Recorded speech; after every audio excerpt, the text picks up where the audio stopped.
So let's start.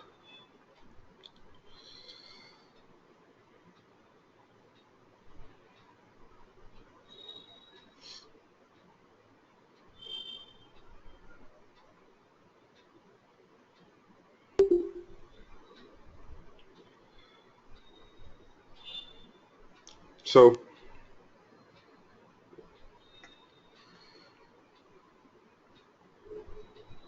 today, first of all, I'll start with the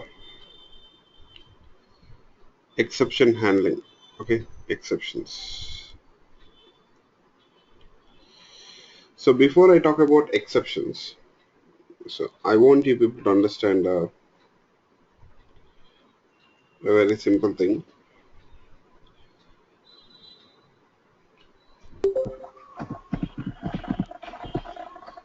The difference between the compile time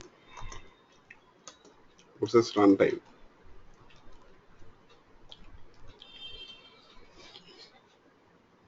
What happens at compile time? What happens at runtime? Can you people tell me?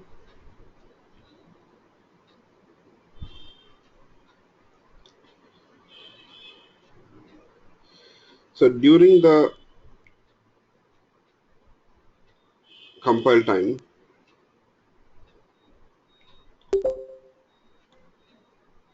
you will find that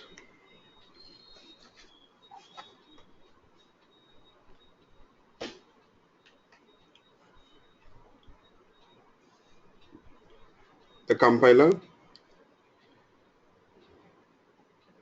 is going to compile the code first of all, right? Compilation means, first of all, it is going to check for the syntax errors and then translates the translates the source code to bytecode. It will translate the source code to bytecode.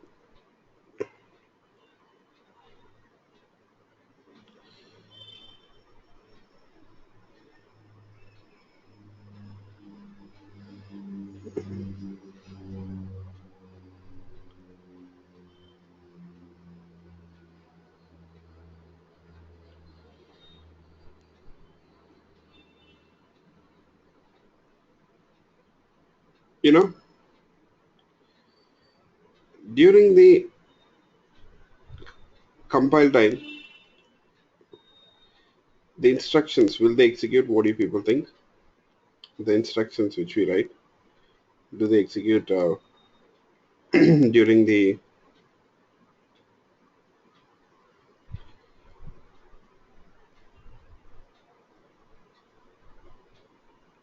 compile time? Yes.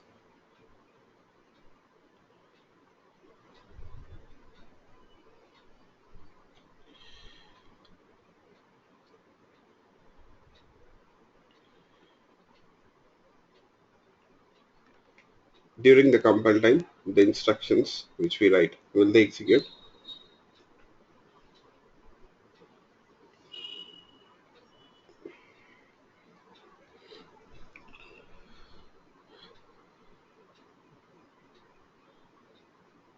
I can say no. The instructions will not execute during the compile time. Okay, only the source code which we write is translated. And when we talk about runtime, during the runtime, you'll find that the instructions which we write will be executed by the JVM. That is the main difference. Okay, that is the main difference between compile time and runtime. You know, the errors which occur during the compile time, they are most of the times syntax errors or typo mistakes which we do. There will be syntax errors or typo mistakes which we do. Okay, and the only way to fix those errors is to write the Java code properly and write the syntax properly. Follow the proper Java syntax. That's it. Okay, now we'll just, based on this information now, we'll try to talk about exceptions. So what is an exception here? So what do you people think?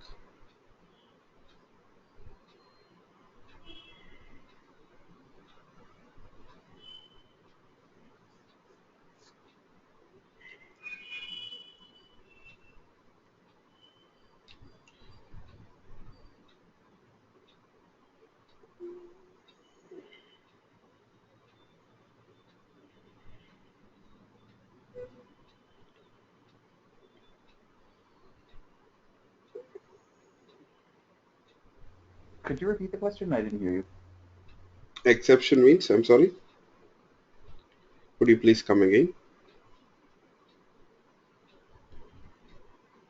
Are you just asking us what exceptions are? Yes, what do we mean by an exception? Oh, okay. There are particular. This is like a rule that you would set up for an object, and if an object created violates a particular type of definition, then you can throw an exception in the object class, which allows you to basically limit the types of objects that you can create. Okay. Yes, exception is an object, that's right. Um, but generally, I'm talking about in general, what do we mean by an exception in programming? Yes. So exception means it is an error. Exception is an error which occurs during the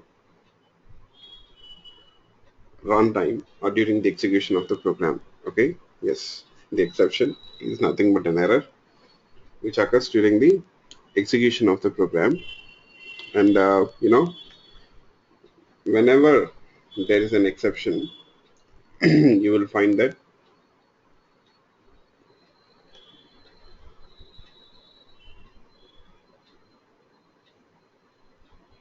this exception, it may cause or it may disturb the execution flow of the program. Okay, when an error occurs or when an exception occurs, it may disturb the execution flow of the program,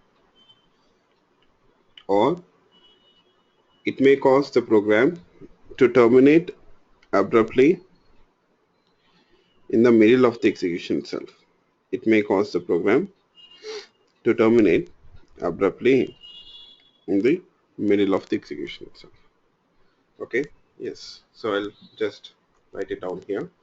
Exception is an error which occurs during the execution during the execution of a program. So it may disturb the execution flow, or it may cause the program to terminate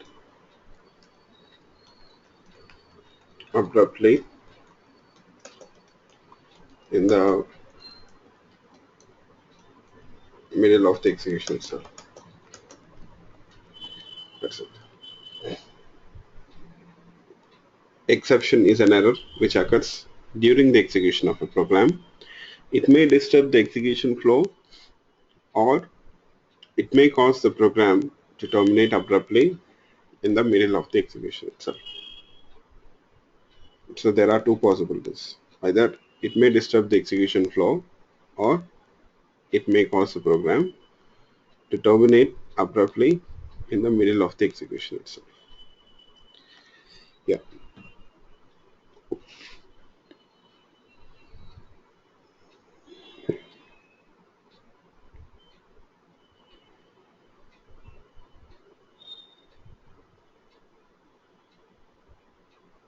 Okay.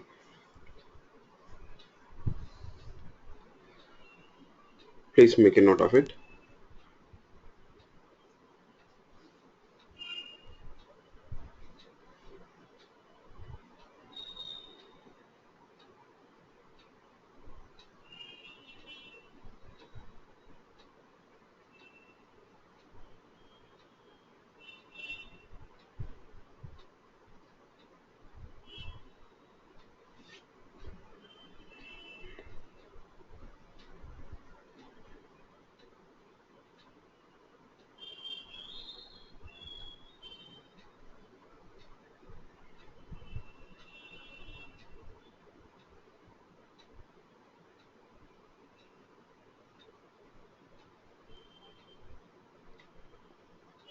Okay,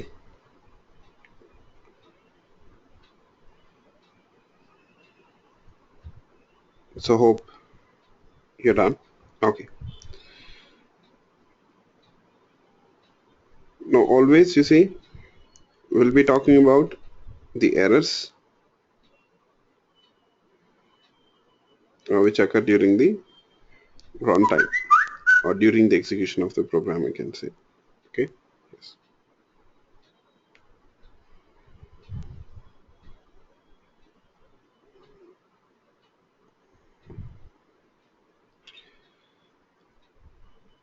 So let me give you people an example for this.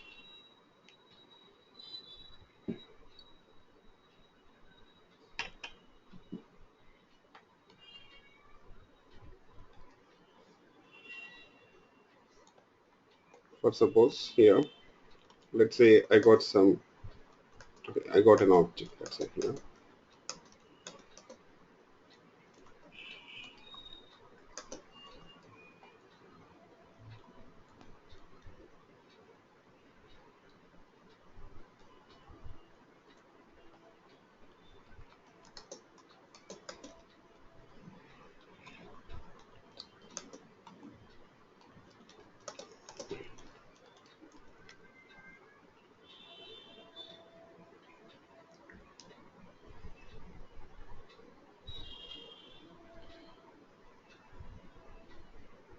Now you see here,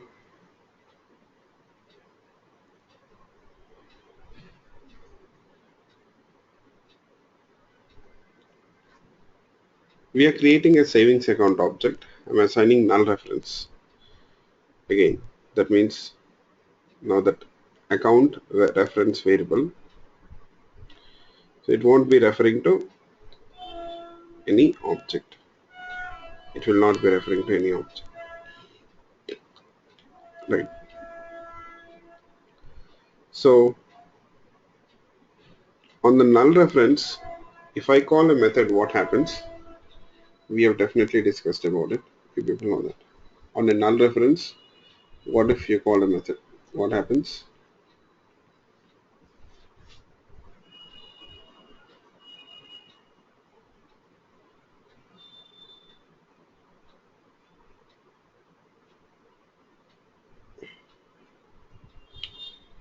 Using the null reference, so if we call a method, what happens? Yeah.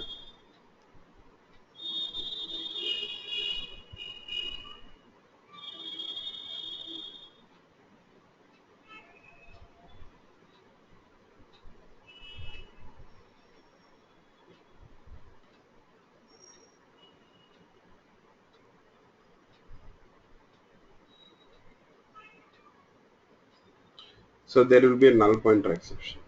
Yes.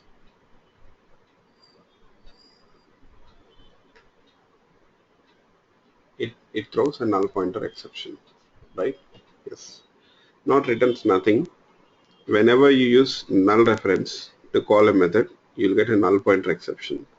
And where did we come across this? While overriding the equals method, we saw that, right? And so if you use null reference to access a variable or call a method, you'll get null pointer exception. And that null pointer exception is basically it occurs. It's a runtime error, I can say. It occurs during the execution of the program. Now, when the error occurs, okay, when that null pointer exception occurs, so what happens next?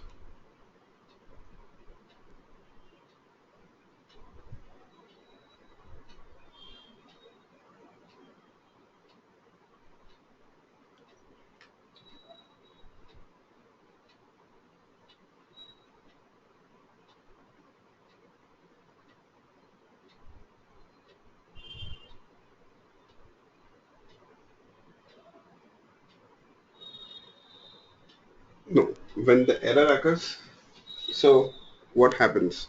So the statements which you got here, followed by that error, will they execute or not?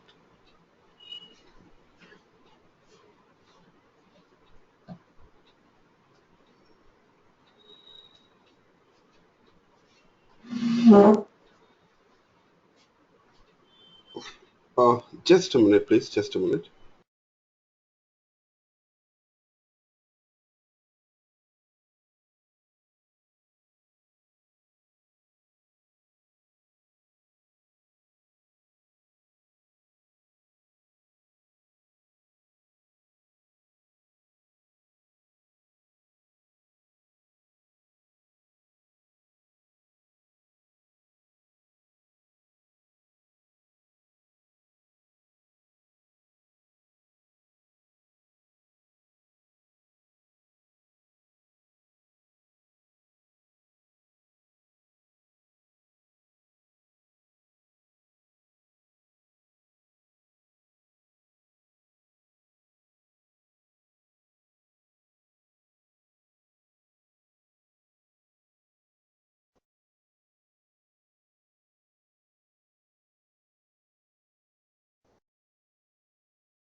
Yeah, sorry.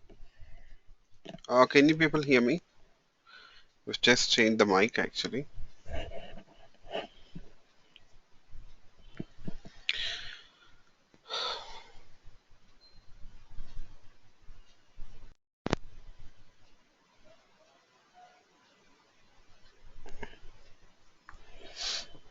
Yeah, can you people hear me?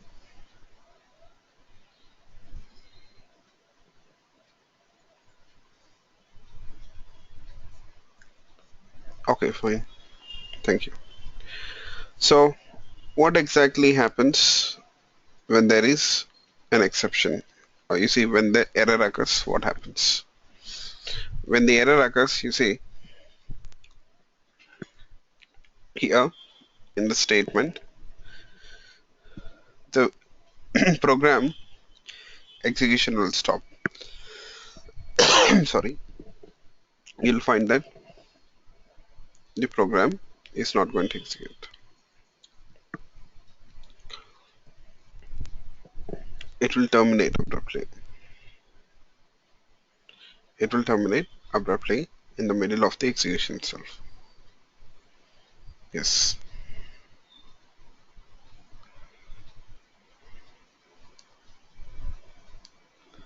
Okay. So here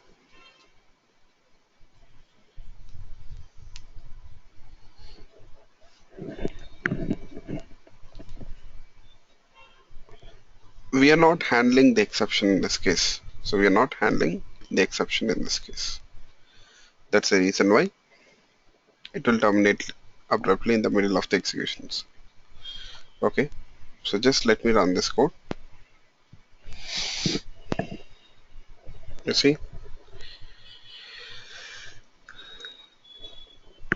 the statement which is followed by that error line, line number 2 did not execute, line number 12 it did not execute, right? The statement followed by line number 12, the statement did not execute. Yes.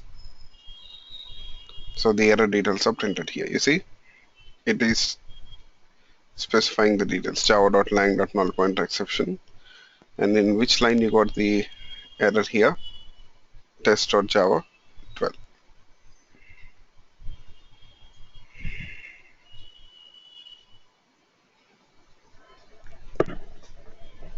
Yes.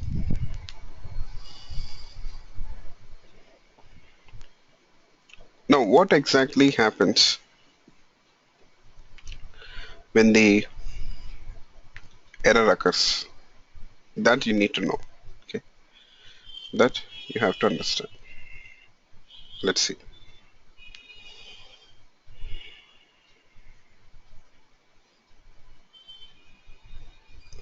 Whenever there is an exception or error in the program, immediately, you know, exception object will be created. Exception object will be created. You know, Java is object oriented. You know that in Java, everything is represented as an object, right? So you'll find that even this errors or exceptions are also represented as errors. Sorry, objects itself.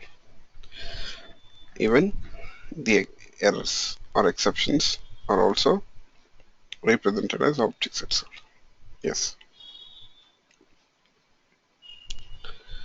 Here, for each type of error, you see when I'm talking about errors, so always I'm referring to runtime errors here. Okay, I'm always referring to runtime errors. Please remember, I'm talking about runtime errors.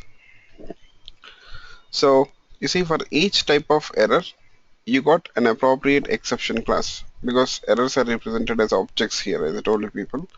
When we talk about objects, of course, there will be a class associated to it. You'll have an exception class. So exception class, you know, uh, it is just like any other normal Java class. You'll find that exception classes are also normal Java classes. Just a second.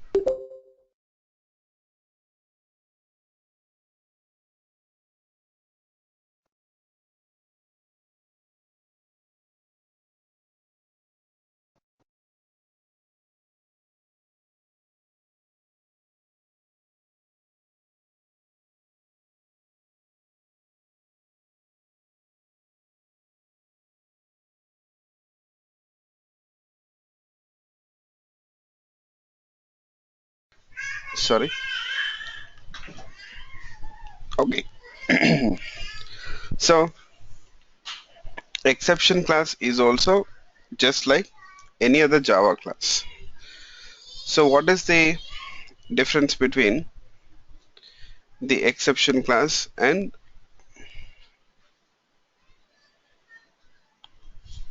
a normal Java class? You see, it's just like any other Java class itself, I can say. Then the only thing special about exception class is that exception class, it represents errors. Exception classes, they represent errors. Okay, so each type of class so far which we have defined, you'll find that they represent some sort of object, right? So we have defined different types of classes. Each type of class,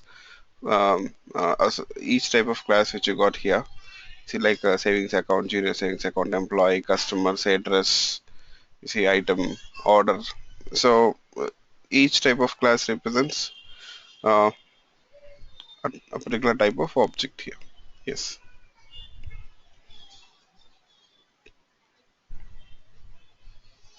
So similarly, exception class represents errors, I can say. Errors are also considered as objects here. Fine. So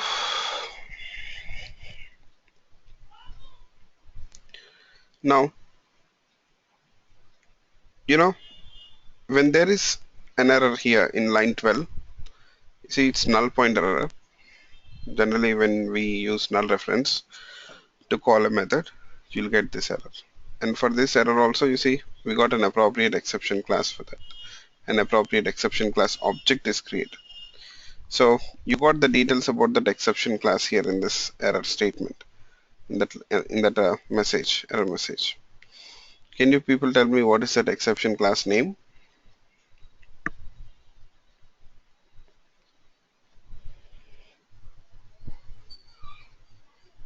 What is the exception class name?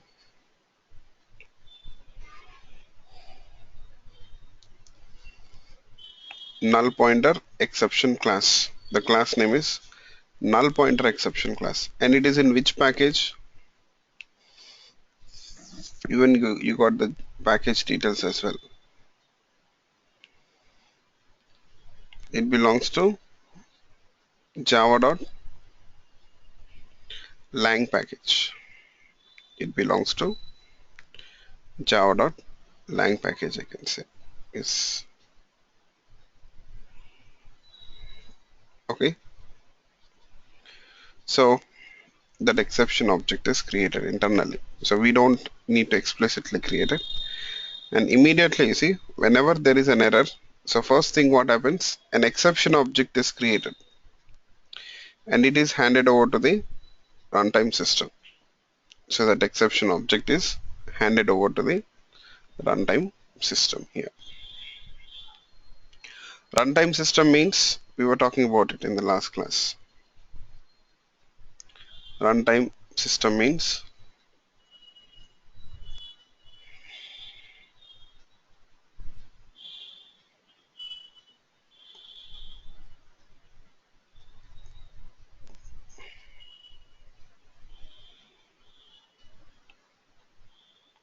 runtime system.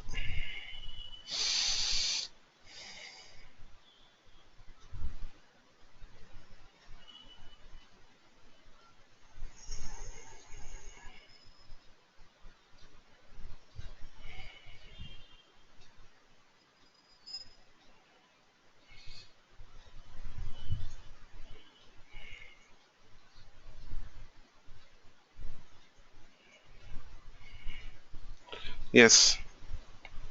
So runtime system means the JVM in execution. JVM in execution, it is called as runtime system. Yeah. So that exception object which is created, it will be handed over to the runtime system. And what exactly the runtime system will do with that exception object, that you people need to understand.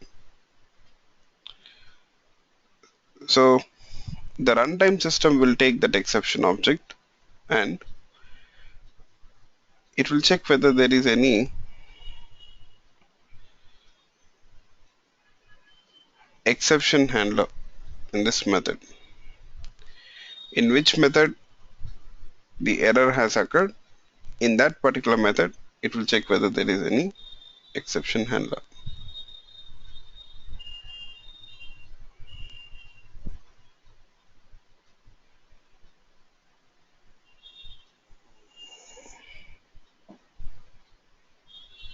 Okay.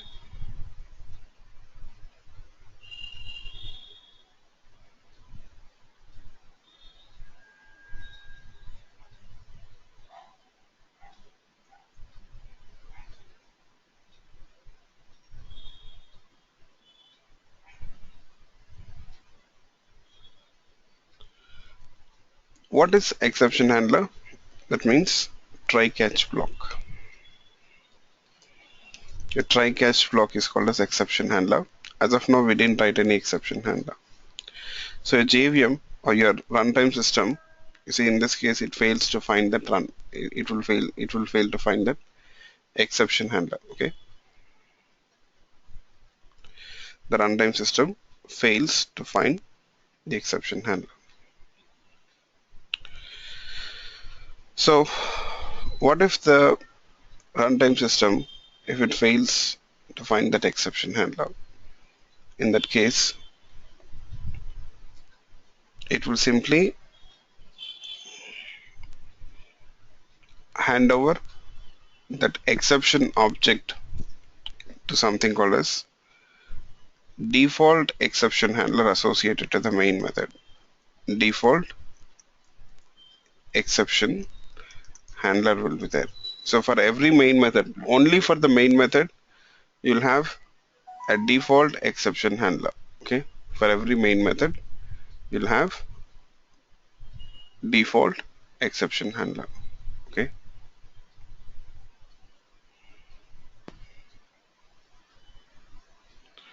So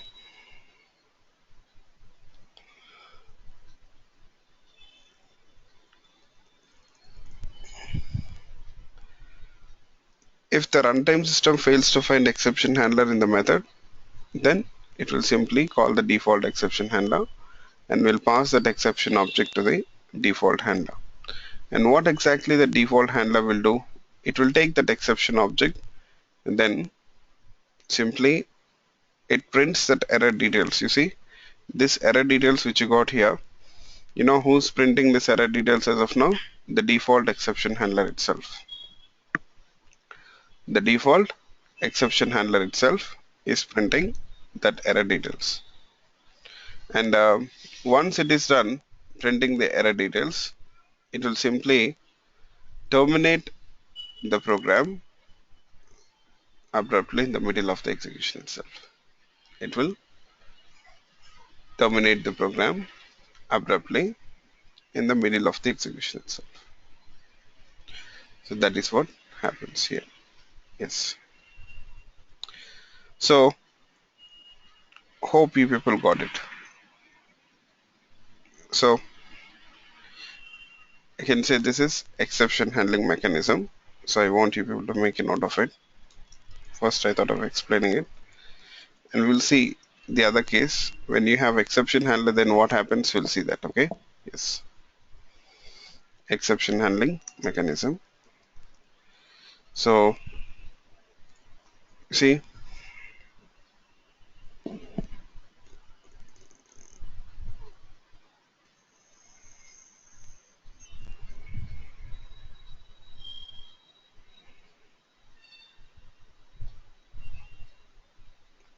so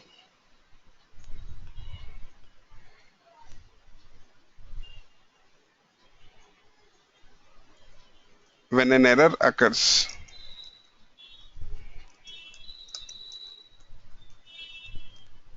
sorry, when an error occurs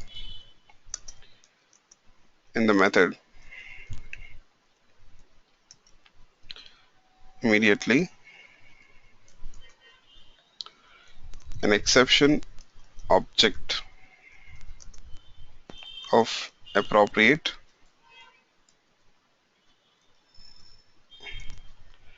type will be created. Okay, when an error occurs in the method, immediately an exception object of appropriate type will be created. An exception object of appropriate type will be created.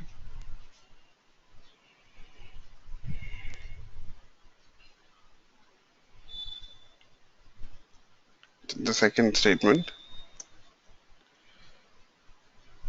in the exception object,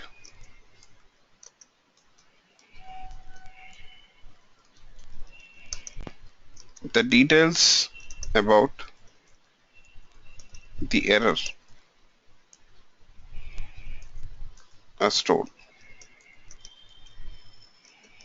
and it is handed over to the runtime system. So this process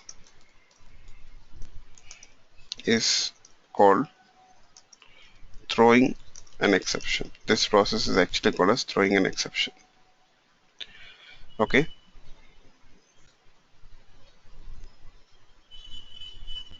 In the exception object, the details about the error are stored, and it is handed over to the runtime system.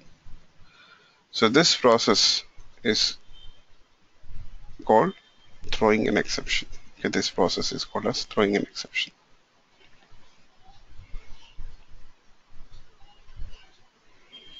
Okay, now the runtime system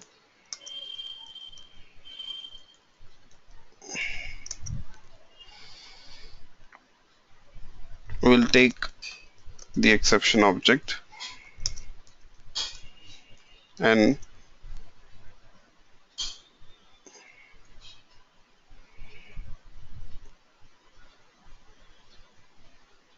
will try to search for exception handler in the method.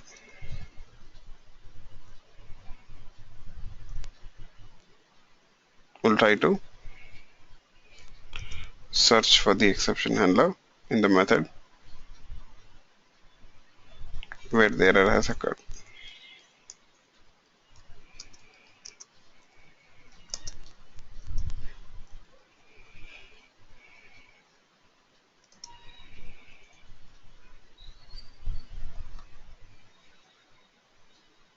You know, if the runtime system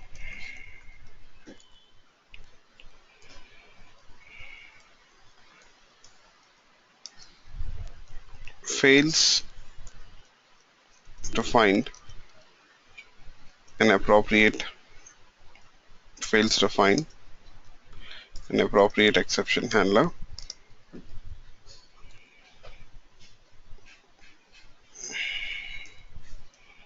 then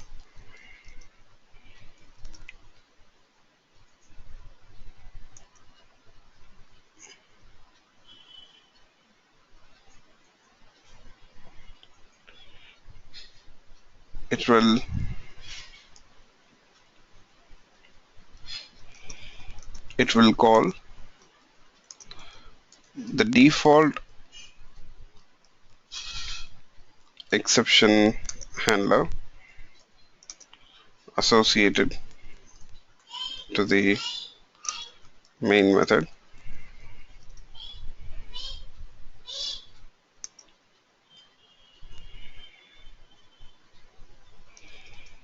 and passes the exception object.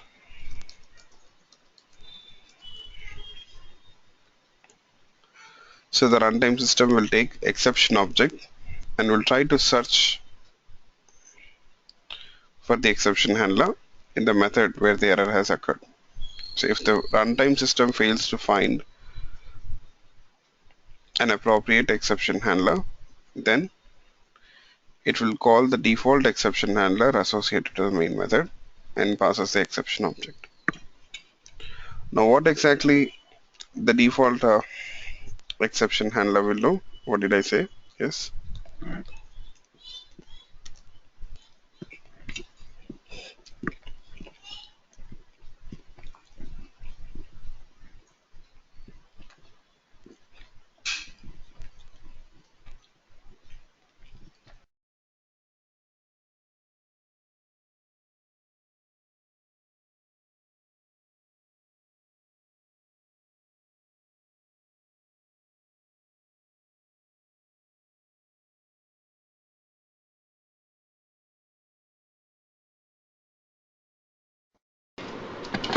Yes. So default exception handler will print the error details and terminates the program. That's it. So where are the error details? In that exception object? Okay. Yes. So runtime system will simply print the error details and terminates the program.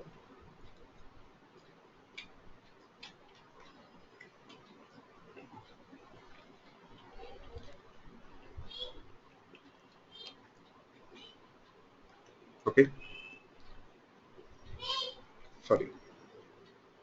The default handler. Default handler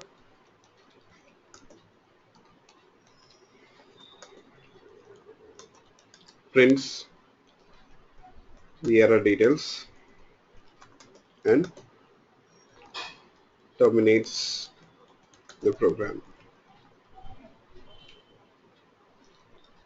So this is what happens when we don't provide any exception handler. Okay. What if we provide exception handler? The exception handler will be invoked. Okay. In that case, the flow will be slightly different. Let's see.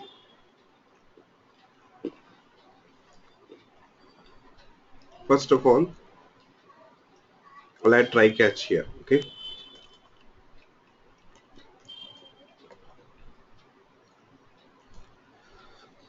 These three statements, I'll add it here in the try block.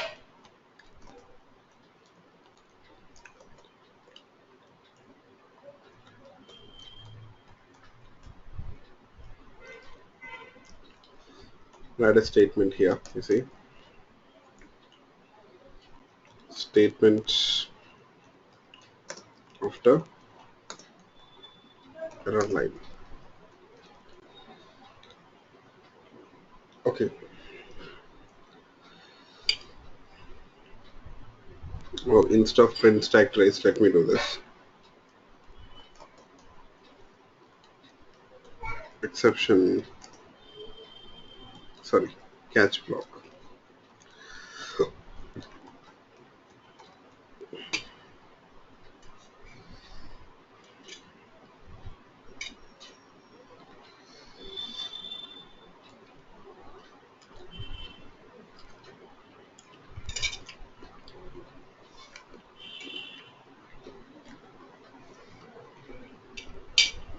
Now,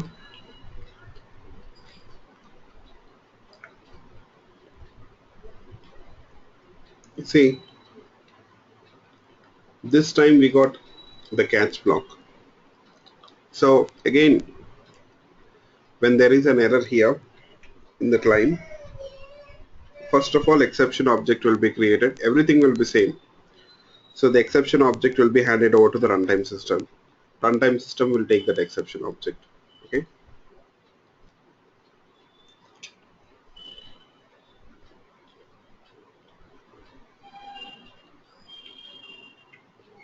But the thing is here this time,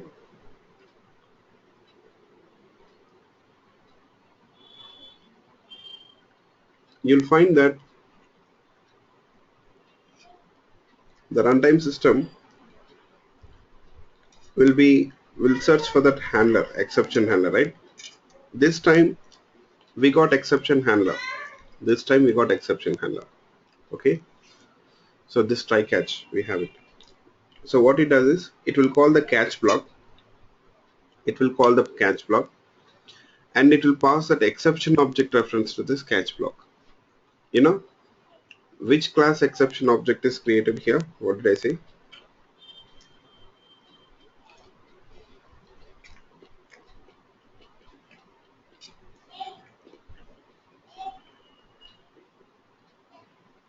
You will find that that object reference will be stored in this variable E. That object reference is stored in this variable E. What is this variable E here? It is a reference variable of type exception class. Exception is a class in Java. All the exception classes are subclasses of exception class.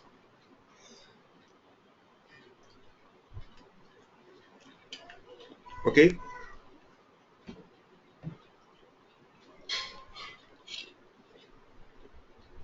In other words, I can say that exception class is a superclass of all the classes in Java. Exception class is superclass of all the exceptions in Java. Yes.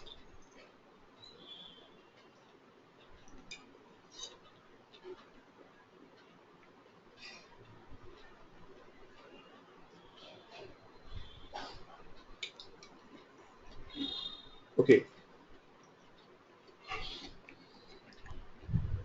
Now you see, generally in the catch block, you'll be writing the exception handling code. Because you see, this catch block will only execute when there is an exception, right? So in that catch block, what you want to do when exactly when an exception occurs, that code you can write. Now, after the catch block executes, what exactly happens? What do people think?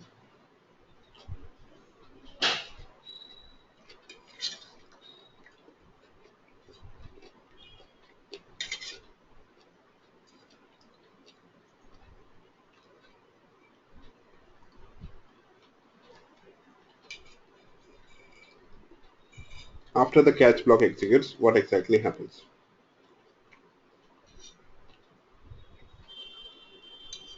The errors are neglected and execute. The program is executed.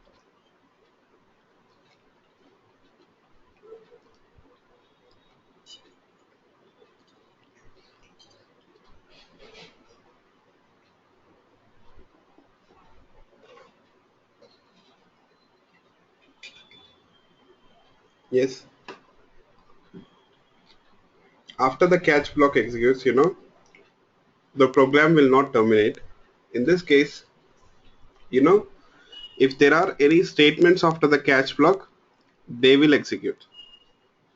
If there are any statements after the catch block, they're going to execute.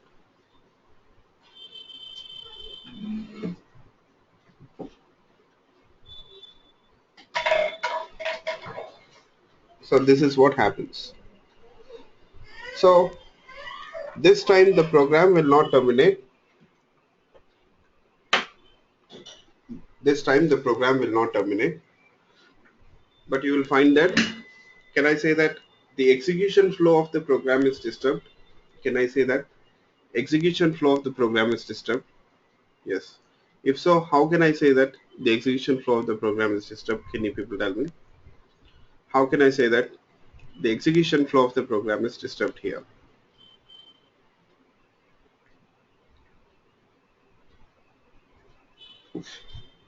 Yes.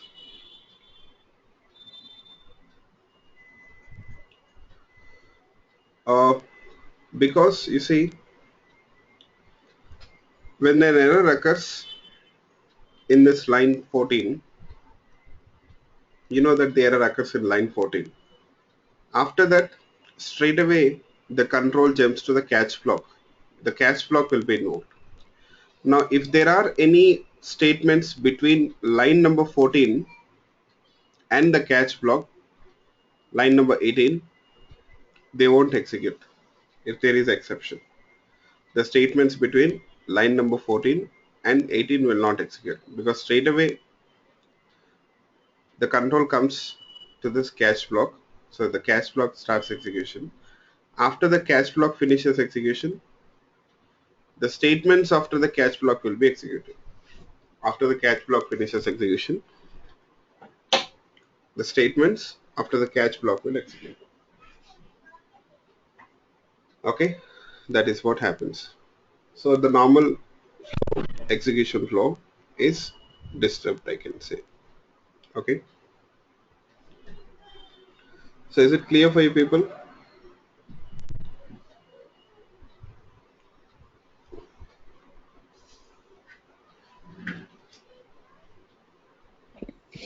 Yeah. Fine. Now what code exactly we have to write in the catch block? Now it depends on the situation. Okay, so slowly you'll understand that. Let me run this code first of all. You see, what are the statements which are printed? Catch block and then the end of main method.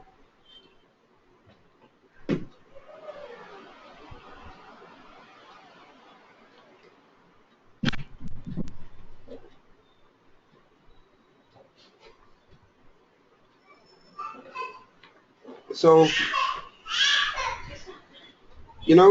there is one point which I want you people to understand here. You see, in line number 18, the catch block which you got here, you see, that exception is a class name as I told you people, and E is a reference variable of type exception.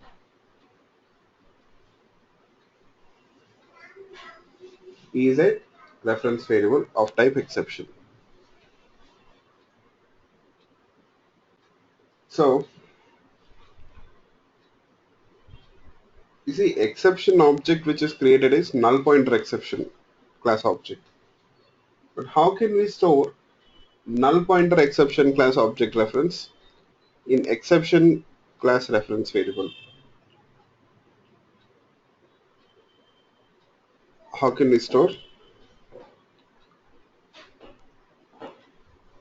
null pointer exception class object reference in exception class reference variable? You see, these are two different types of classes, right? Null pointer exception is different, exception class is different.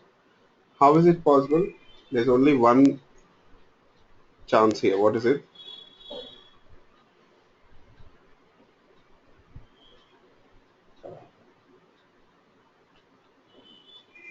Because exception class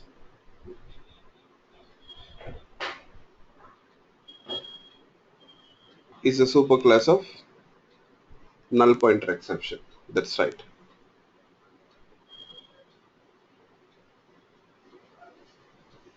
Exception class is superclass of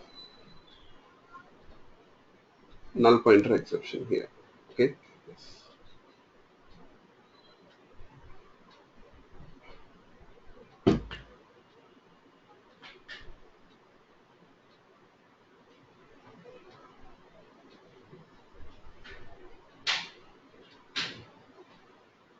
Fine. Now we'll go through the exception class hierarchy now. Okay. We'll go through exception class hierarchy. I'll show you it in the API documentation. Just a minute. Java docs. Refer to this Java docs.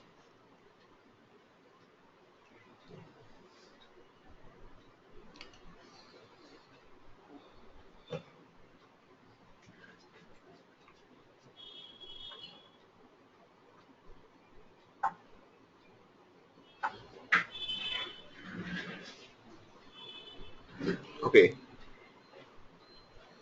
So the fundamental package here is java.lang package, as I told you people. So you'll find a exception class classes summary here. You got list of all the exception classes.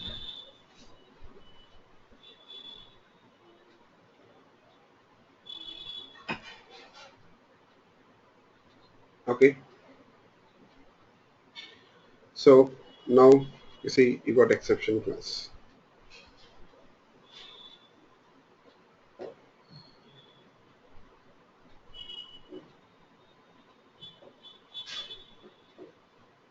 So this exception class is actually the superclass of all the exceptions in Java. Yes. Exception classes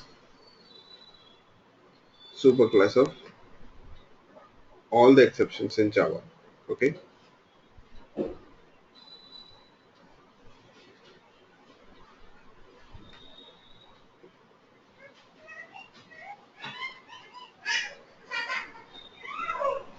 You see, these are all direct subclasses, direct subclasses of exception class.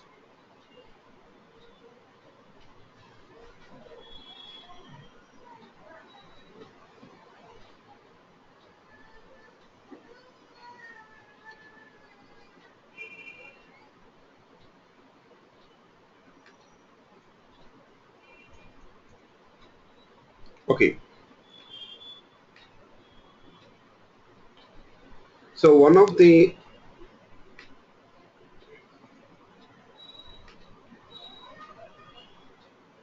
exception classes here is runtime exception. I'll show you people.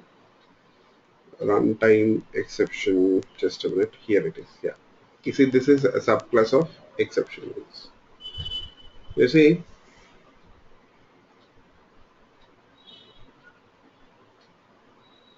for this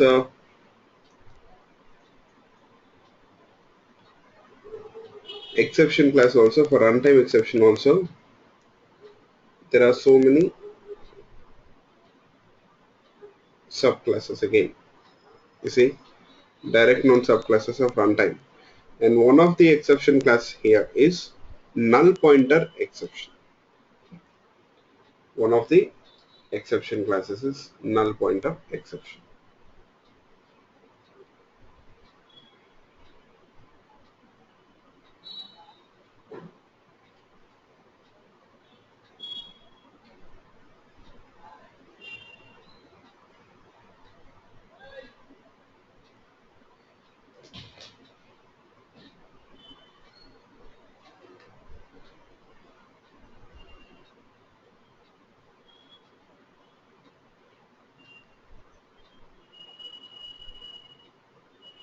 Okay,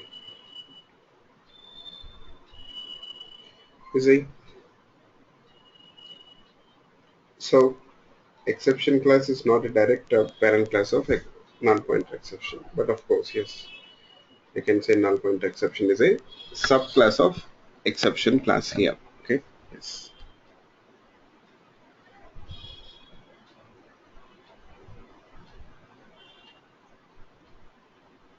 There are so many exception classes, right? So each class represents one type of error.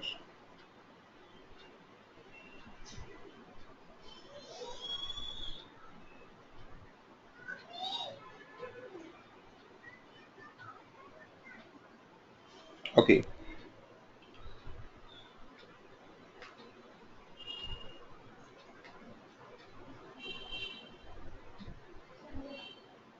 Now the exception reference variable which you got here. Okay. If you want, I can change it to null pointer exception also. Okay. We can change it to null pointer exception.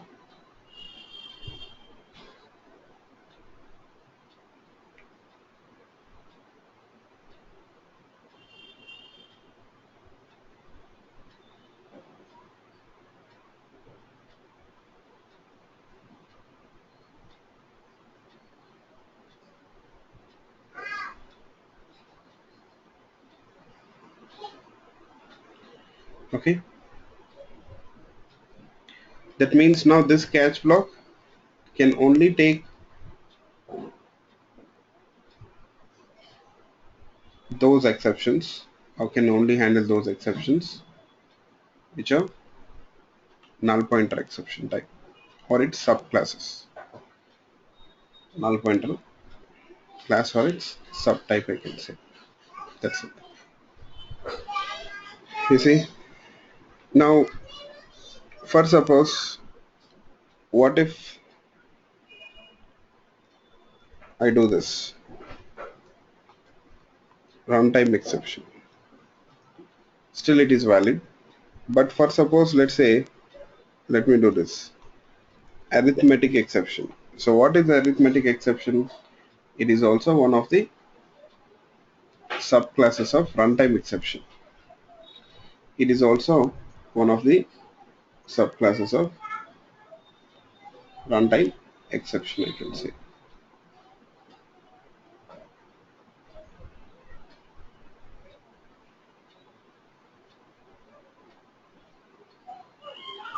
You know, you'll find that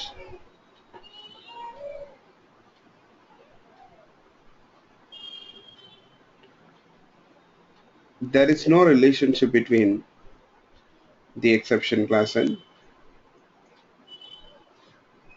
null pointer exception class and arithmetic exception. These are two different classes, but they are subclasses of runtime.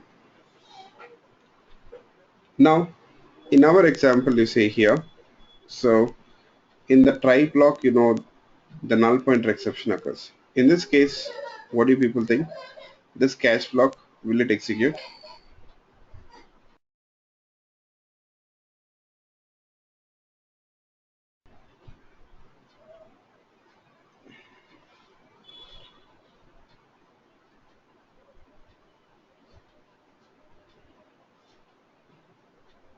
So what do people think? The catch block, will it execute?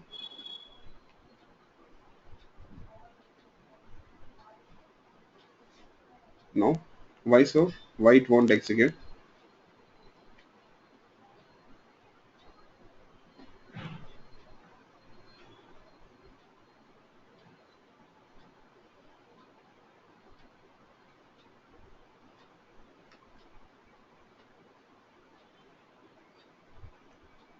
Why it won't? Why this catch block will not execute?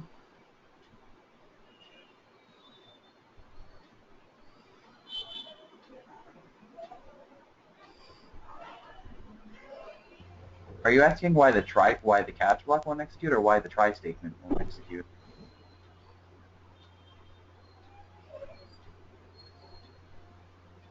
I'm a little confused. Because yeah, here the concept is simple.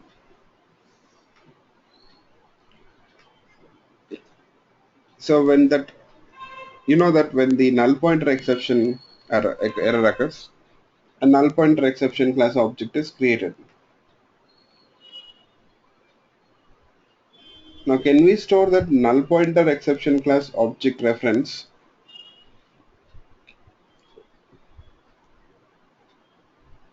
in arithmetic exception class reference variable? Can we store null pointer exception class object reference in arithmetic exception class reference variable? No. These are two different types of exception classes, totally different. So you see, the runtime system will not be able to call this catch block. The runtime system will not be able to call this catch block because that exception object reference, null pointer exception class object reference, cannot be passed on to this catch block. The parameter type is different here. That object reference is different type altogether. So it won't be possible. Yes.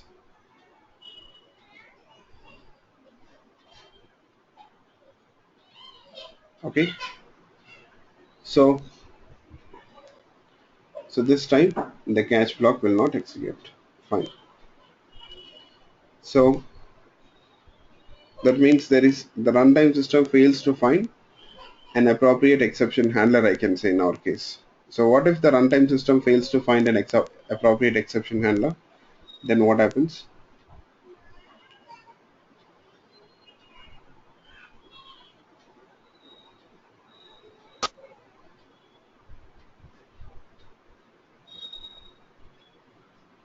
It throws an error. Yes. So it will call the default exception handler. Okay.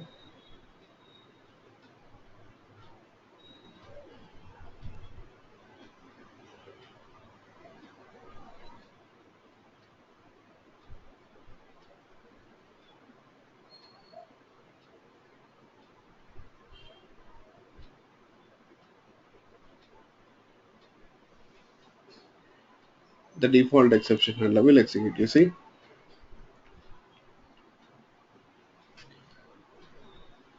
So this time, can I say that the program terminated abruptly in the middle of the execution?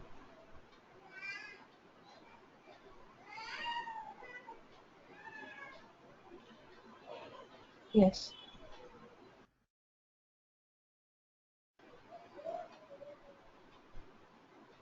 So the program has terminated abruptly in the middle of the execution itself. Okay.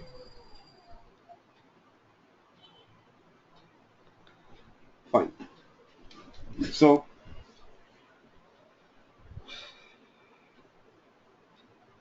this is what happens.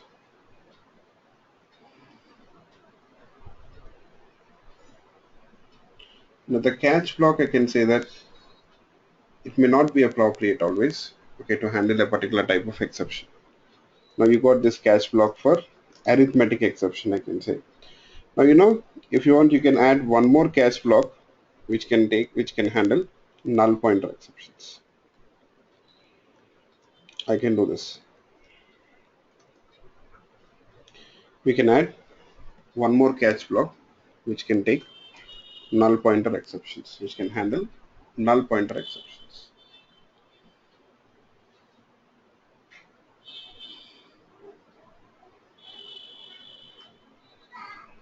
Okay.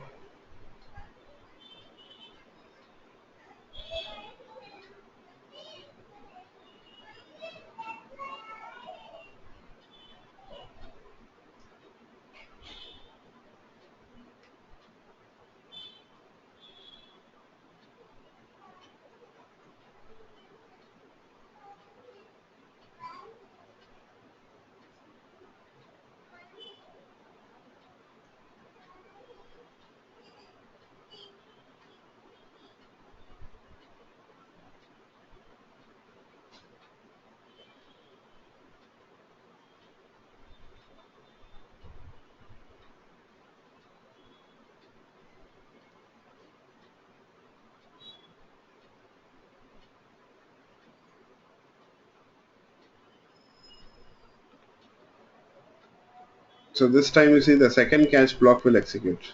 So now you got the catch block for null pointer exception, right? So this way we can have a particular catch block to handle a particular type of exception. We can have a catch block to handle a particular type of exception.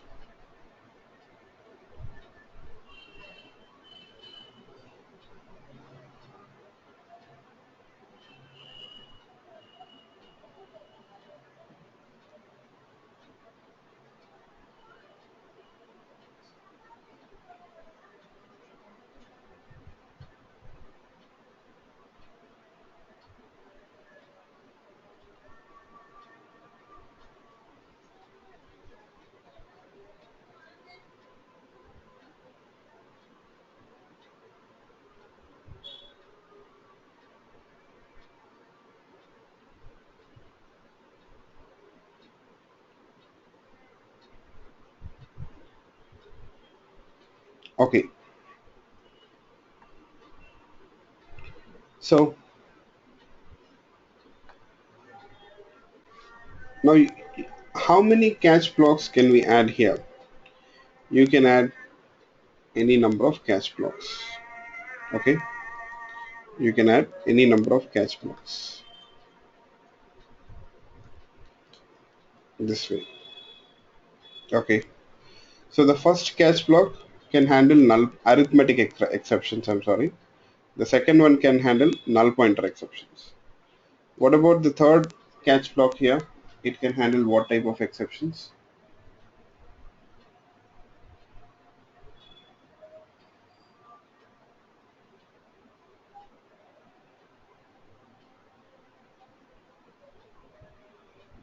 So any type of exceptions.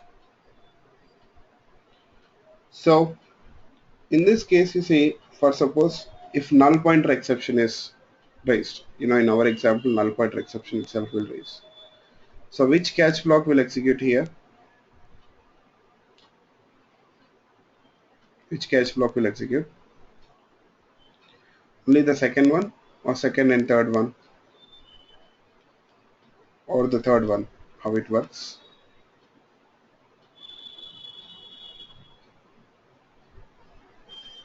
Only the second catch block will execute. Yes.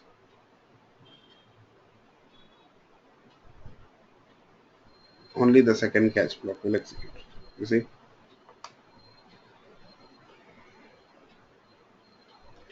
Catch block for NE, null pointer exception.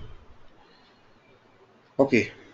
Now whenever you're using the catch blocks which can handle super type exceptions. So make sure that they are in the last. The catch block which handles super type exceptions. Okay, that should be the last catch block. You should not add it in the beginning. Okay.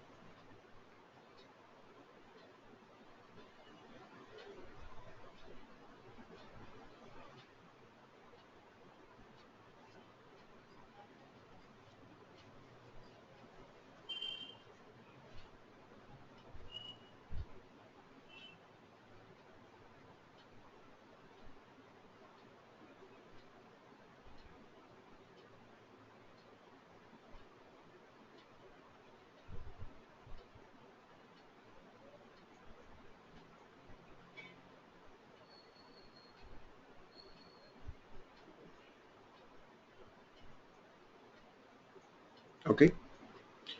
So why we should not do this? What is the issue here?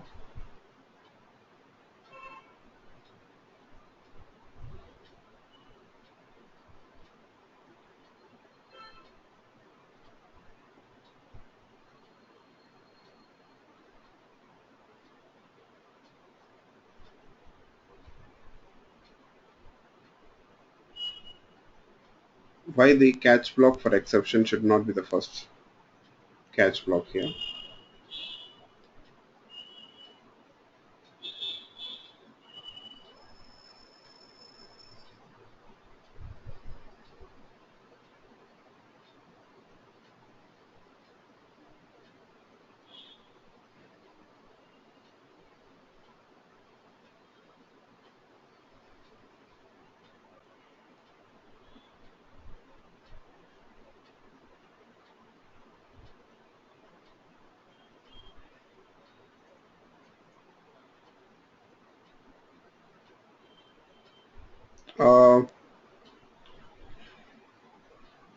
That's not the reason, because you see, the first catch block itself can handle any type of exception, am I right? First catch block itself can handle any type of exception. Yes.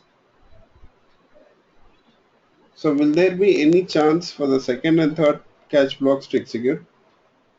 Will there be any chance for the second and third catch blocks to execute?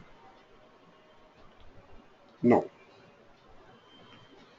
So there won't be any chance to execute for the second and third catch blocks to execute. I can say basically this is like a non-executable code. Okay, unreachable code I can say. Unreachable code we say. The code which will never execute, it is actually called as unreachable code.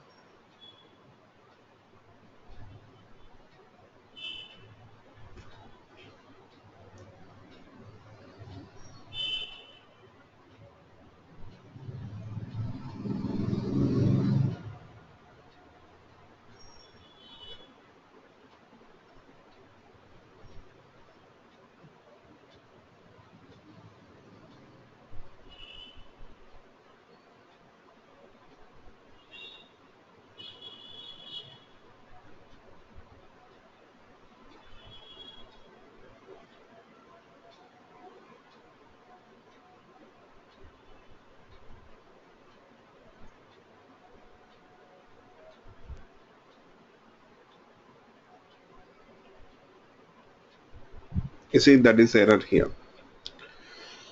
Unreachable catch block for arithmetic exception. So it is already handled by the catch block for exception.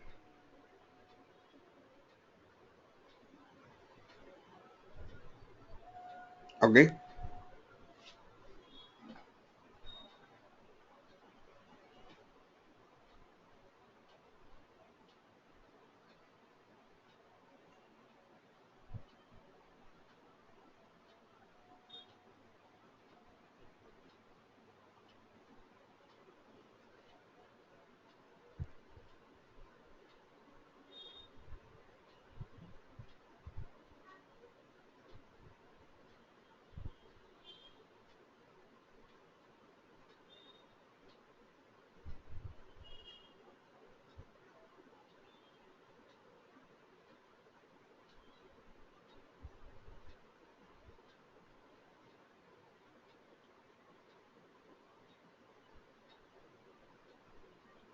Okay.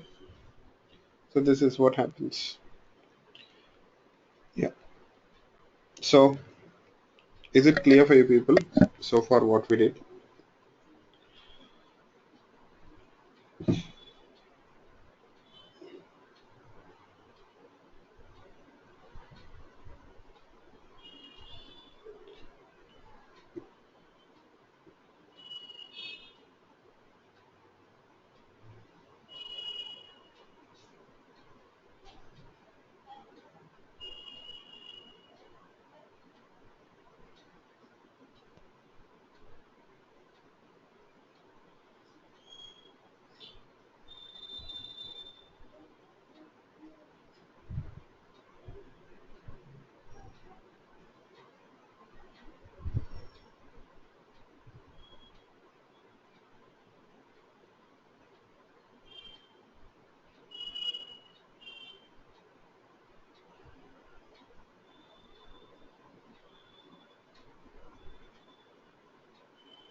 Okay, fine. So hope this is clear, right? Okay, so let's move on. Now,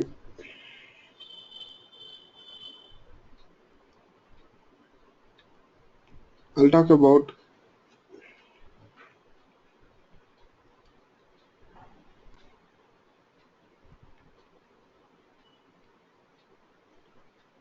exception types. Exception types can be broadly classified into two types. Unchecked exceptions and checked exceptions.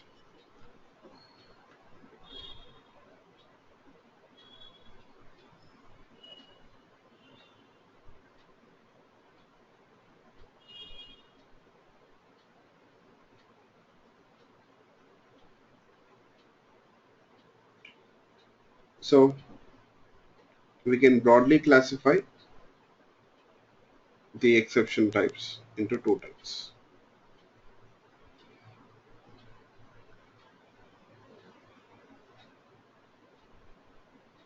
Okay,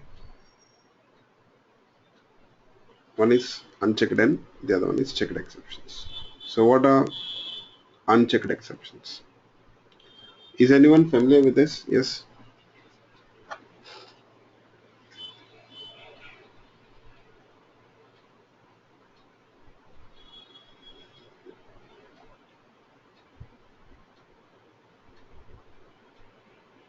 Yes.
No idea. Okay.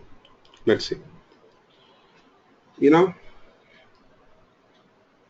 when I say unchecked exceptions, that means the exceptions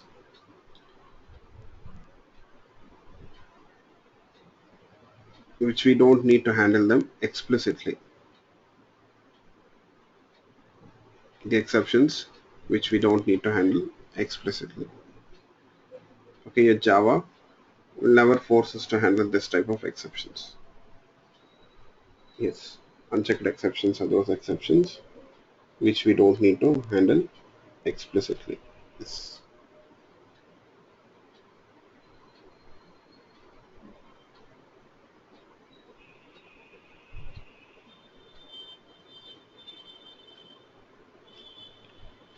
So, for example, here, you see, in this case, if you consider this null pointer exception, even though if we don't handle such exceptions, Java is never bothered. It is not at all mandatory to handle such exceptions. Okay, it is not at all mandatory to handle such exceptions. Yes,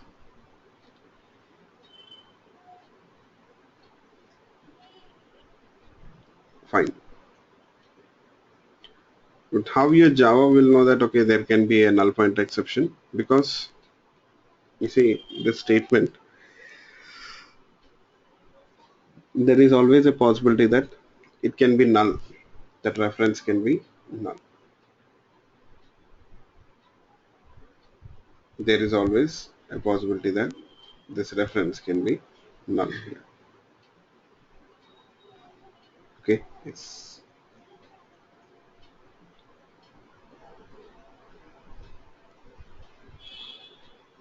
So on the null reference, if we call the method, so it will be null pointer exception. Yes. So why Java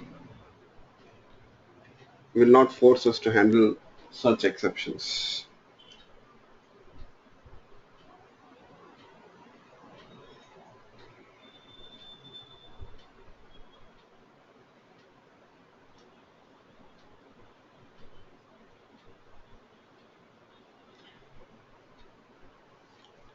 because you see here we can avoid such exceptions instead of handling them. Can you people tell me how can avoid such exceptions here?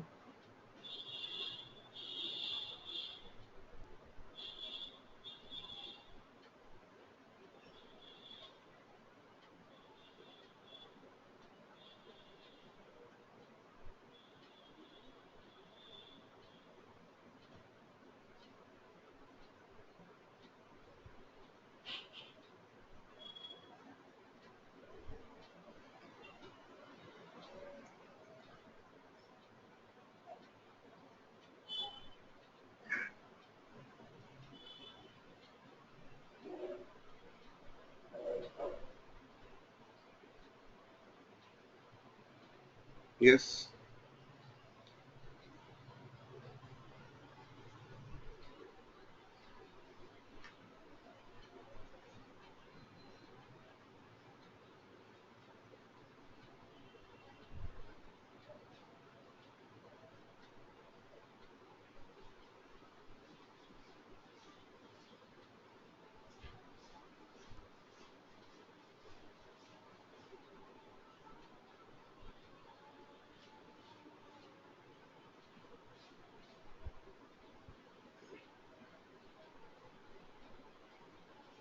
this is not a syntax error. Syntax errors will occur at compile time. Now this is not at all a syntax error here. Okay, the error which you're looking at is not at all a syntax error. Yes.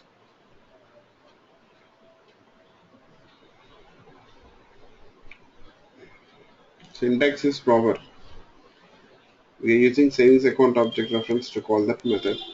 Of course, that method is defined in the savings account class. So what is the issue here?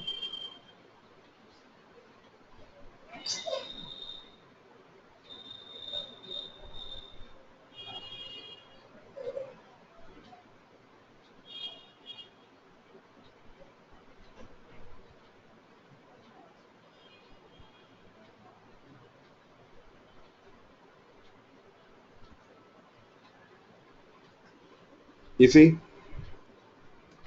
if we can check whether that reference is not equal to null,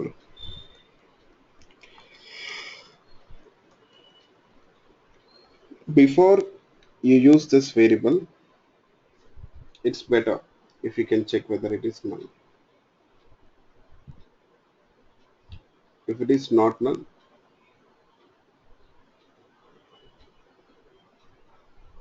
then only use that reference to call the method. Okay.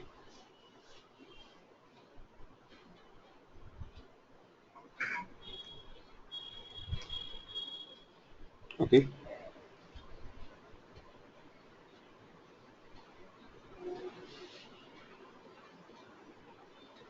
Fine. Now, will there be any chance of null pointer exception occurring here? Yes. Will there be any chance that the null pointer exception will occur?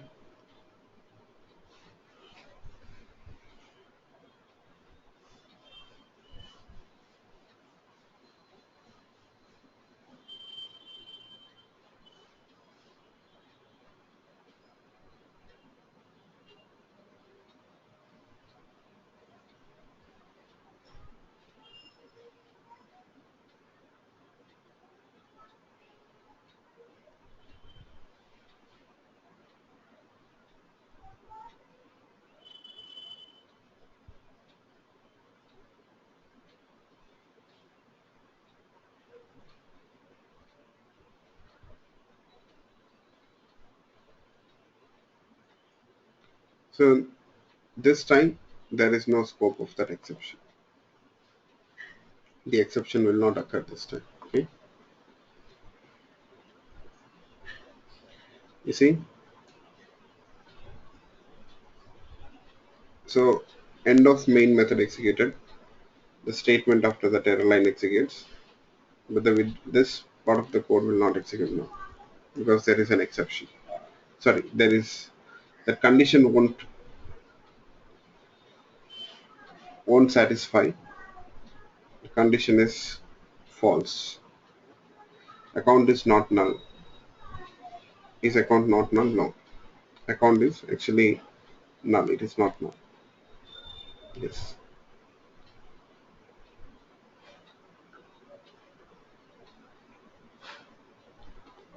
Okay, fine. So we can avoid such exceptions. We can avoid such exceptions. You know, that's the reason why Java always expects us to avoid such exceptions. Java always expects us to avoid such exceptions. So it won't force us to handle them. What if I try to handle such exceptions? What if I try to handle such exceptions? What do people think? Instead of avoiding it, let's say, what if I try to handle it? Yes.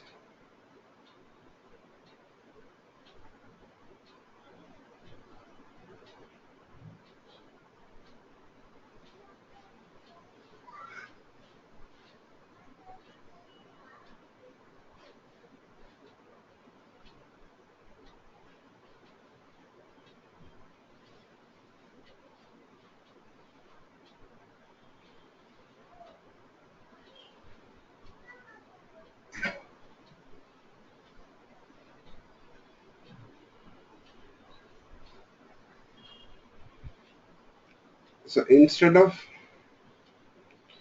avoiding that exception, so if we try to handle it, that means I can say that at first place we are making the mistake of raising that exception because there was a chance to avoid it, right? When there is a chance to avoid it, so why don't we avoid it instead of allowing it to allowing the exception to occur and then handling it. So prevention is better than cure, right? At first place, you better avoid that exception instead of handling it. Yes.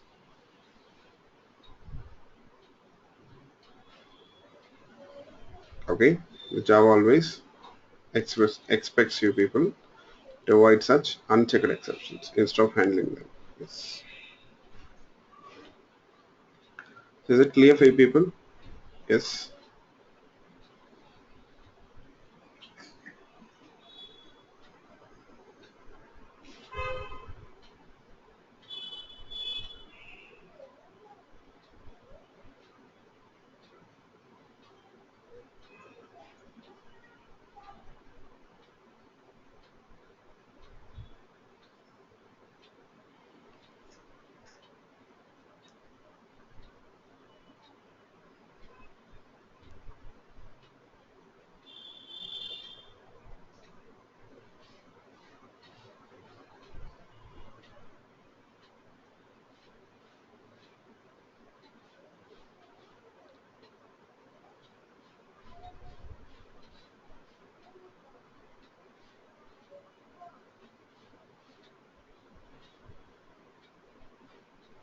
Okay.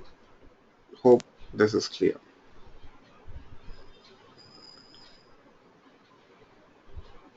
Now, how do we know whether a given exception class is a checked exception or unchecked exception?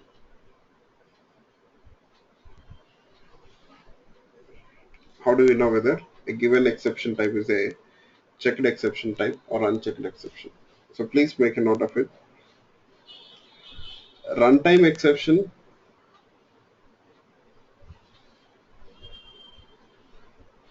runtime exception, and all its subtypes.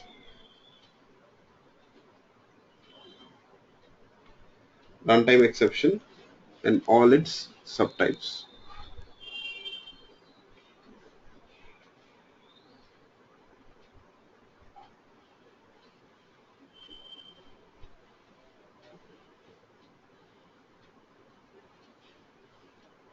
Unchecked exceptions. Runtime exception and all its subtypes are unchecked exceptions. Okay.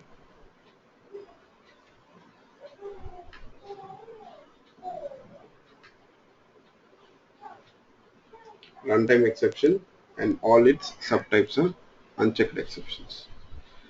Subtypes means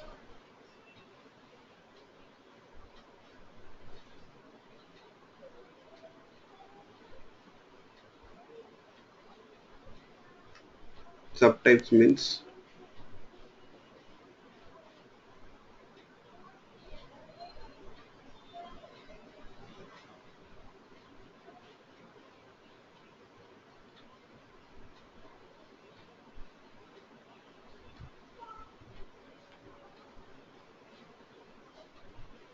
subtypes means subclasses.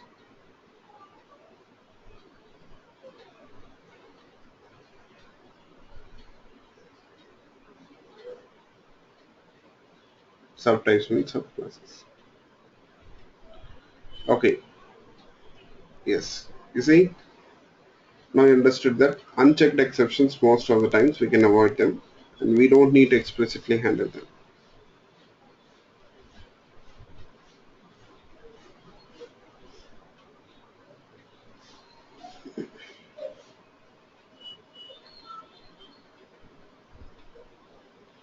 You know, here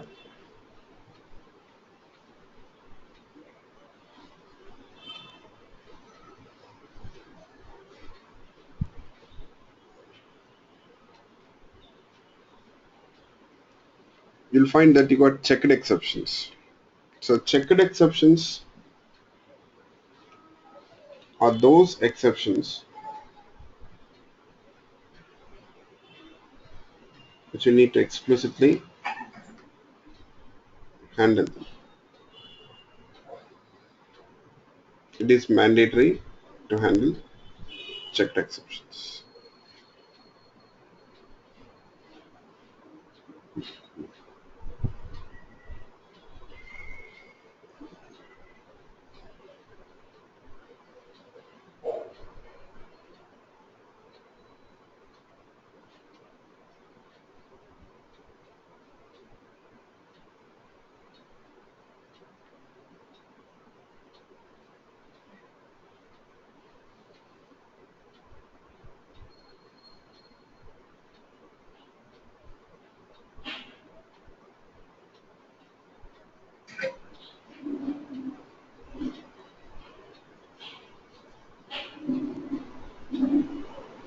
Checked exceptions are those exceptions which we need to explicitly handle them. Okay.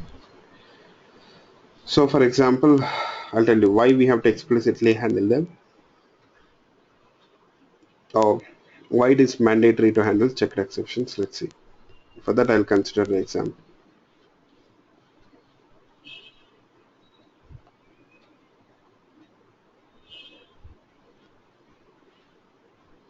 For suppose here,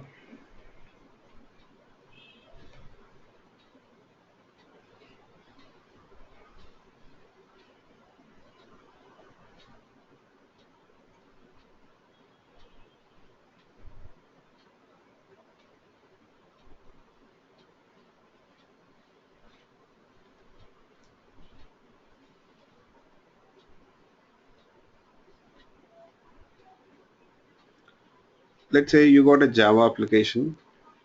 It is hosted on a particular machine, and you got the database server, which is hosted on another machine. Just as it. I'm not teaching you people how to connect to the database server. That is not my intention. Okay. Yes. So just take this case where a Java application has to connect to the database server. So Java application is hosted on one machine, database server is hosted on another machine. Okay. Now these two machines are connected through the network, let's say. Okay.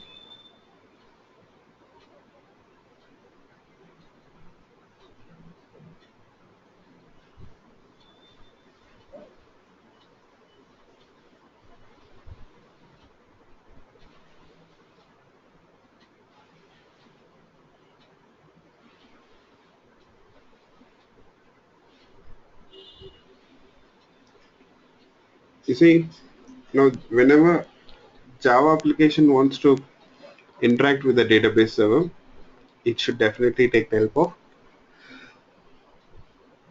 the network here, right? So this network is the most important resource, for these two applications. They both rely upon, or they both depend on this network. Okay.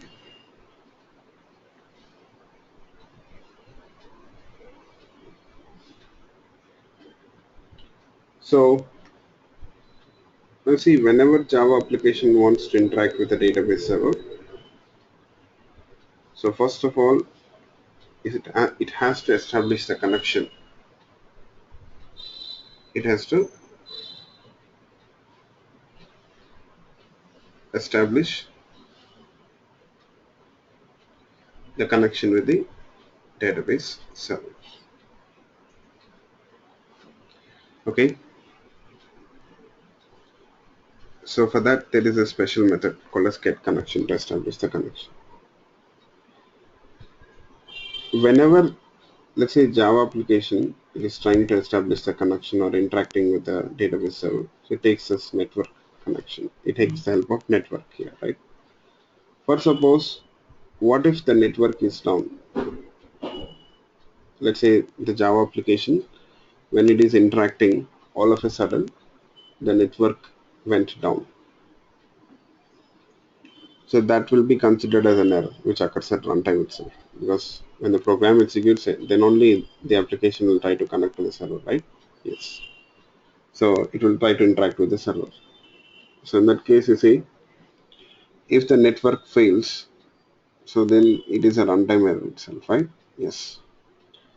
So that means I can say that always there is a possibility that an exception may occur because of network failure, because Java application is dependent on this network. It relies on this network. Okay. So there is always a possibility that an error may occur. 99.9% it may not occur, but at least there is 1% of chance, right? Yes. Is there any way for us to avoid this exception or error which occurs because of network failure? Is there anything a Java application can do in this regard if the network fails? Can we avoid? Is there any possibility to avoid beforehand itself? See the way we were able to avoid that null pointer exceptions. Is there any possibility?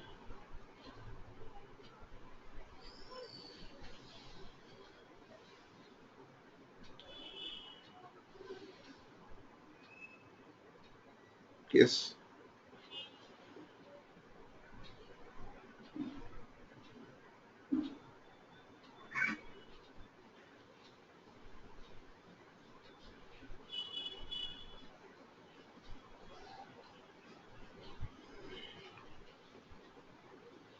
I can say no. No. I'm saying at first place, can we avoid such exceptions? Okay. Is there any scope to avoid such exception? Can we avoid the issues related to network through the Java application? Is it possible? I can say it is highly impossible. You got this point, all of you? Can I have yes or no? This is beyond the scope of the Java application to avoid such network issues. So this is one of the resource which is external resource. Okay, and it is not controlled by Java. Java doesn't control this hardware resource, that network. So Java, it depends, it relies on that network to connect to the server. It relies on the network to connect to the server. Yes.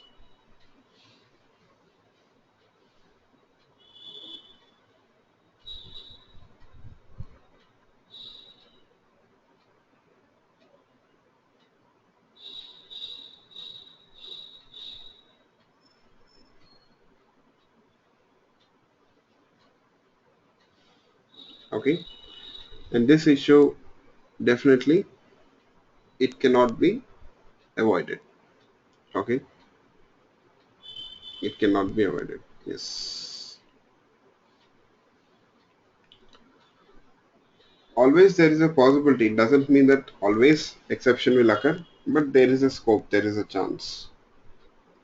At least 0.1 chance of exception may raise. There is such chance. Yes. So that's the reason why here you see Java always expects you people to handle this type of exceptions because anyways you can't avoid them. The only thing what we can do is we need to handle them. Yes. Okay. Yes.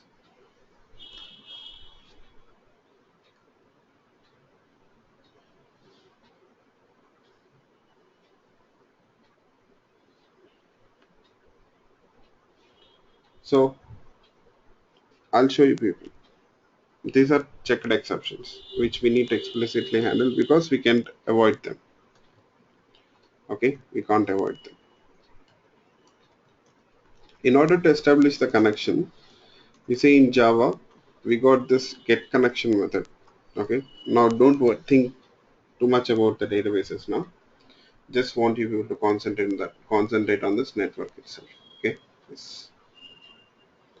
So driver manager is the class which is actually used to connect to the database server.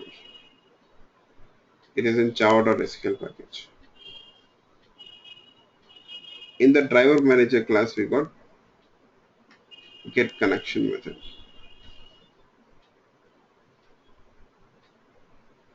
In the driver manager class, you got get connection method. Yes.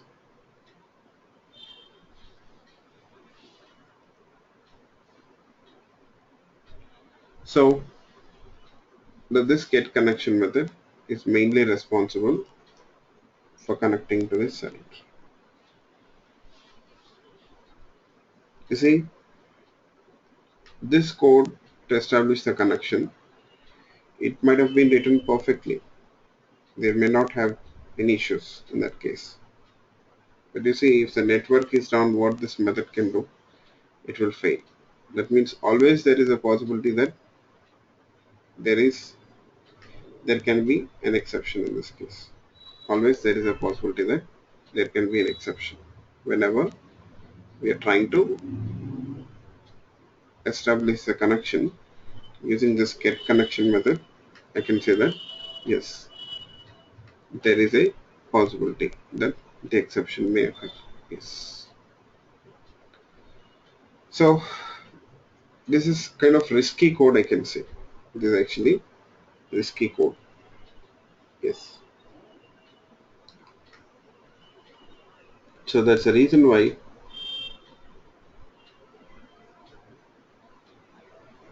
always Java expects us to handle this exceptions. See the error here. What it says, unhandled exception type, SQL exception. It says there is a possibility that an exception may occur. What type of exception? SQL exception may occur because we're using this get connection method from the driver manager class. So it is asking us to handle that exception.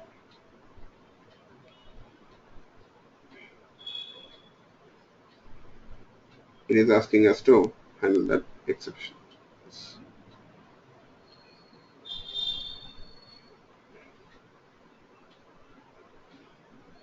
Okay. Now what to do here? Yes.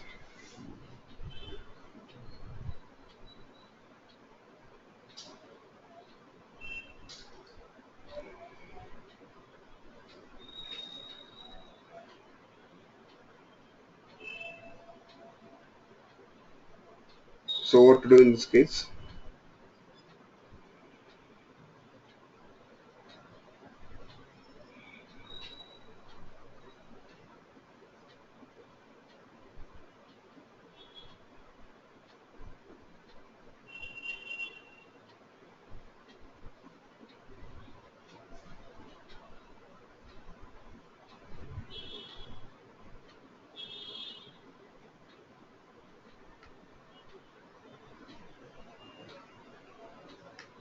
So either use try catch block. Yes, you can use try catch block. Okay, this is the first thing which is we can use try catch, right? So we need to handle the exception. So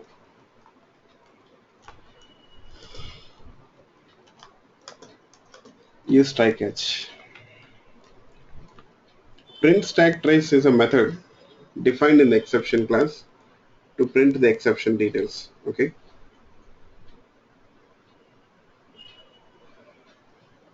In order to print that exception details, we use that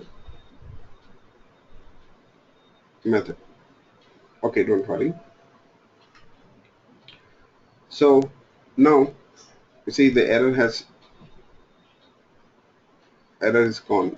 You see, it's vanished. Once we wrap this code in the catch in the try block, that means we have added exception handling code here, right? Exception handler. You see,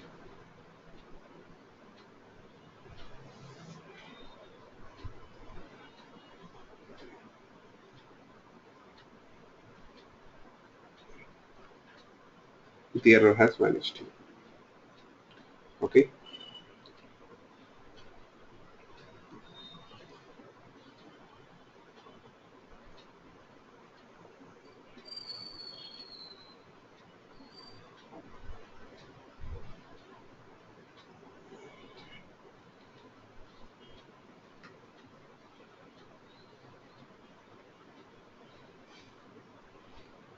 So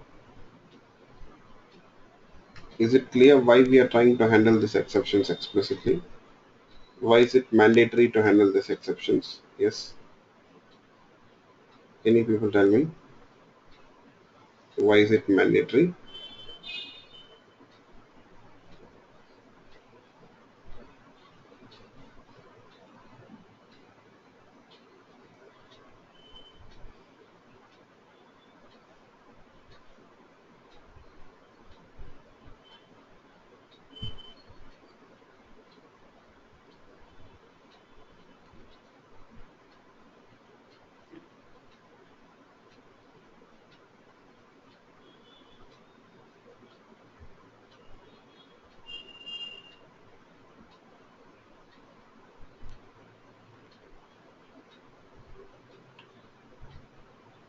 Yes, of course, there can be a chance. In the sense, I can't say that it will definitely fail, okay, but there is a possibility, I can say. There is a possibility. It doesn't mean that definitely the exception will occur, but there is a possibility that the exception may occur.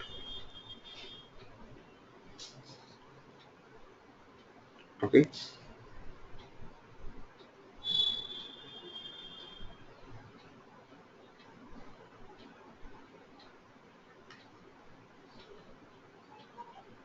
fine.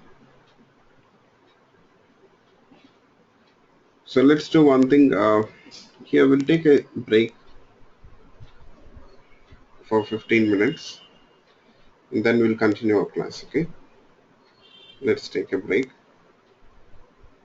for 15 minutes. Okay, yes. And then we'll continue. Okay, yes.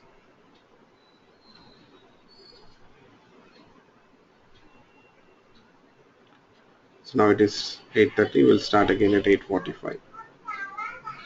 15 minutes. 15 minutes break. 1 5.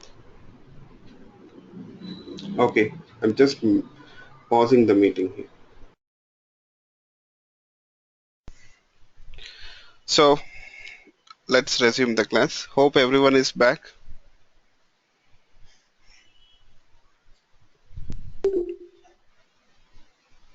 Yes, hope everyone is back, right?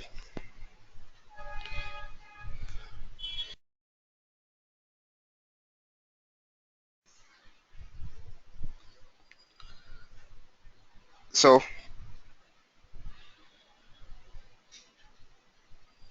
okay, So I'll start then. Now you see, we saw that we need to handle this exception explicitly.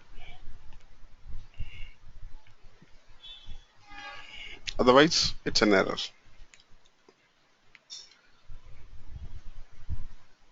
You know, this get connection method. So if it is able to successfully establish the connection,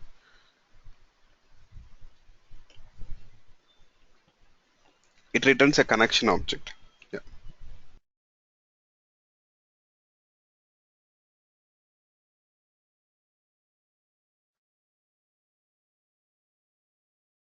Yeah. Sorry.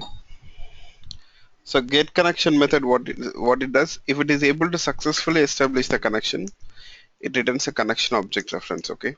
Just remember, it has got nothing to do with the exception now. Just I'm telling you people. Okay.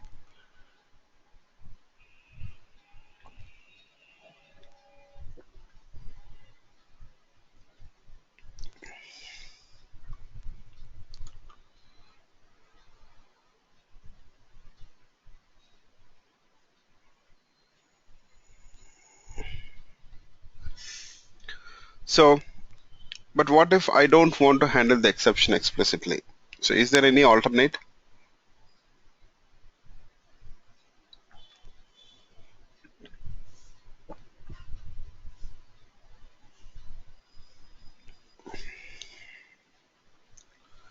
What if I don't want to handle the exception explicitly?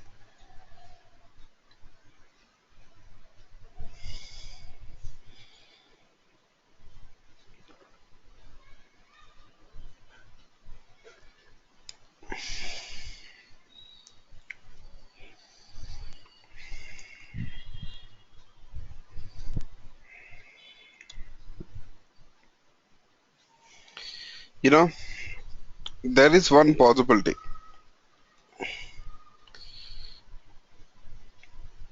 If you don't want to handle the exception explicitly, then I can say that there is a possibility. Yes. So what you can do is here, instead of handling the exception explicitly, we can delegate the task of handling the exception to the default handler. We can delegate the task of handling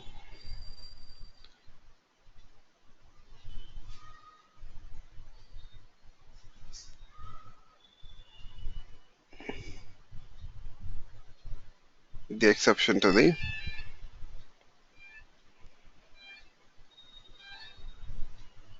default handler, I can say.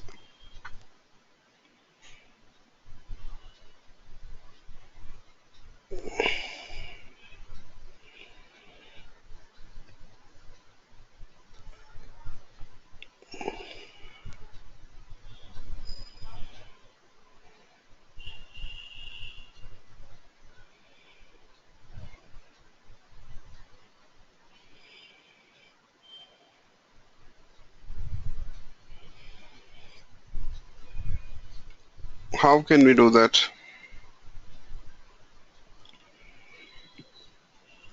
Use throws clause. Throws. See, first of all, you see, if I don't use try catch, you know that it will throw an error. It's compile time error. That means Java is asking us to handle this exceptions. You see, unhandled exception type. So what to do? Use throws clause. Throws SQL exception. So what it indicates? Now here this throws clause for the main method, it indicates that we want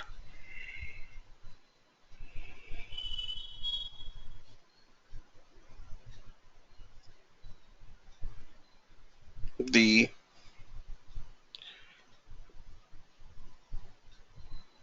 default handler which is associated to the main method. We want the default handler associated to the main method to handle the exception. Okay, simply we are delegating the task of handling the exception to the default handler here. That's it.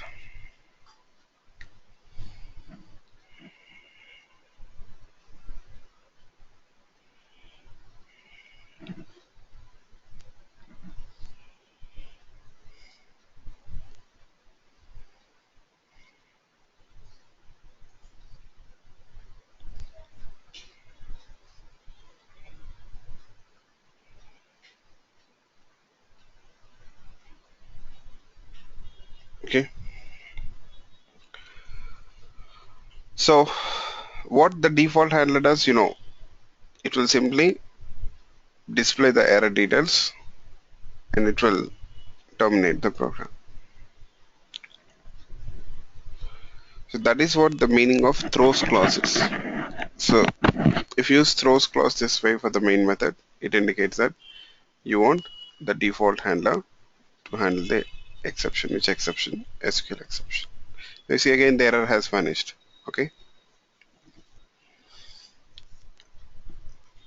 What if it is other than main method? If it is other than main method, then the meaning will change. Okay, the meaning is going to slightly change here. Yes, let's see. So for suppose you got some other method. Say I got this process method.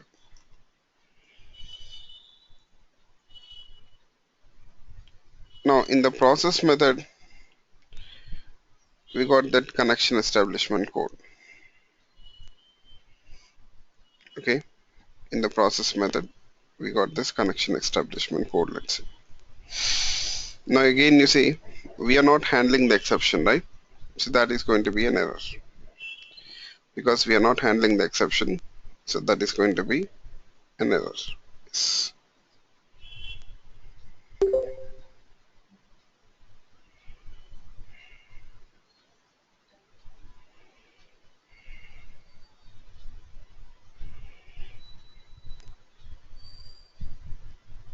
Okay.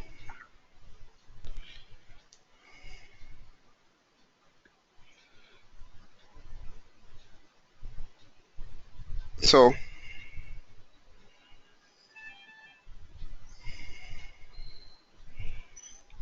now we got two options now, right? To avoid this error, we got two options. Either we can use try catch block here explicitly to handle that exception, or we can also use throws clause, or we can also use throws clause here, right? Yes.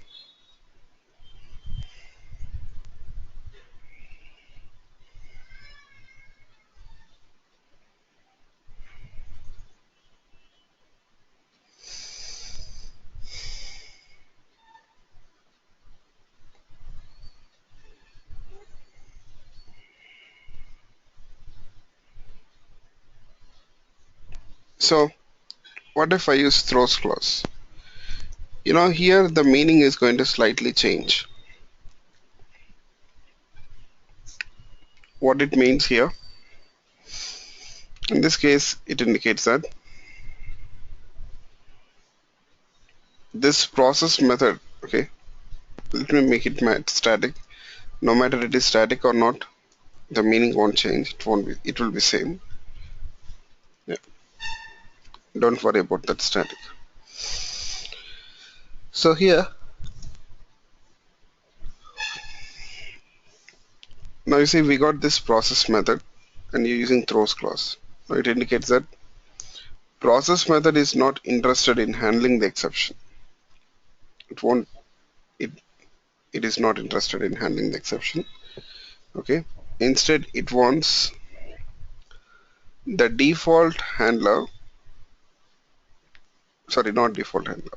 it wants the method which invokes this method, whichever method calls this method, it wants that method to handle this exception.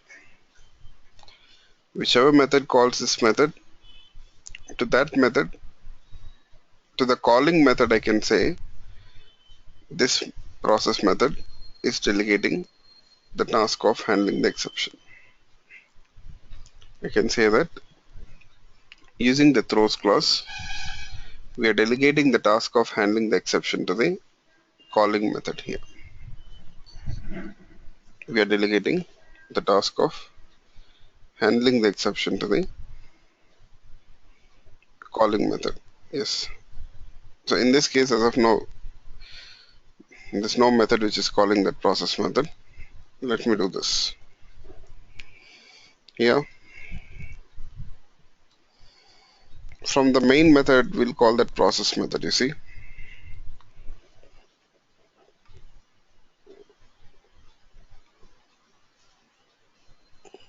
But when I call the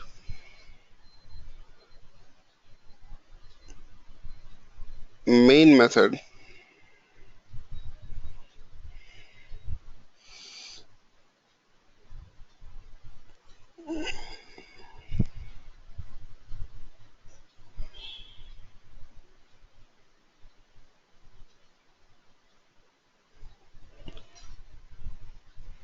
sorry, when we are calling the process method from the main method, when you are calling the process method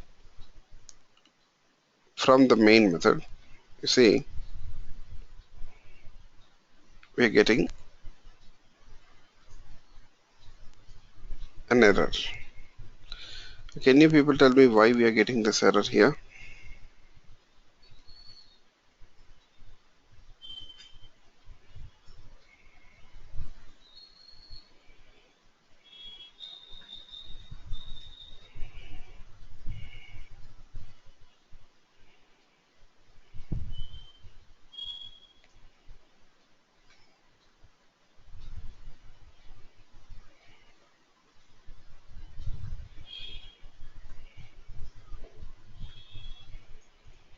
Because the process method is delegating the task of handling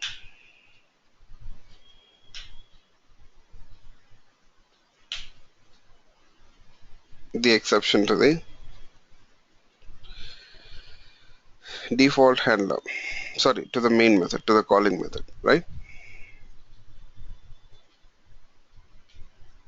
The process method, what it is doing is delegating the task of handling the exception to the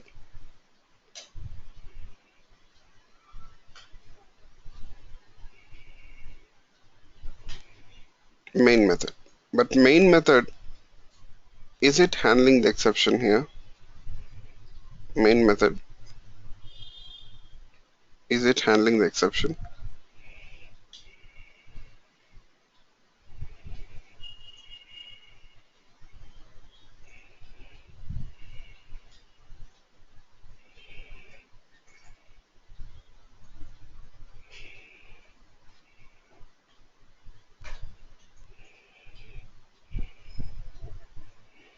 Main method is not handling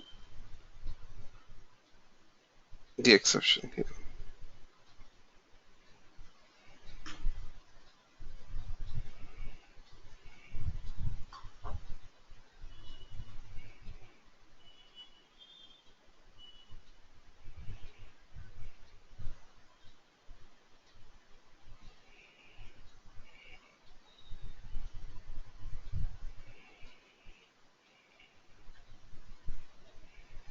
That's error. You see what it says? Unhandled exception, type SQL exception. Now what to do here?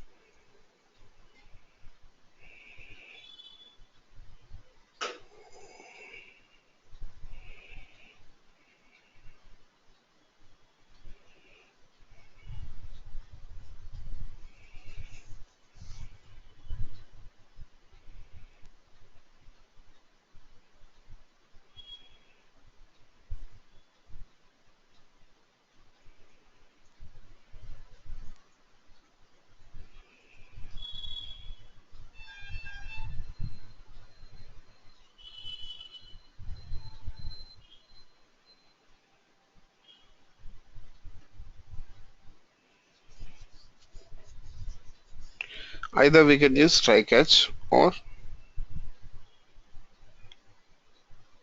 we can use throws clause, right? So I'll go for throws clause here.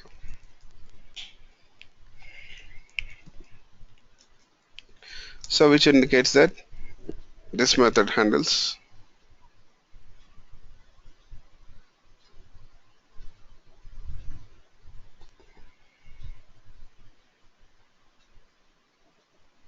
this method is handling delegating the task of handling the exception to the default handler, right? Yes.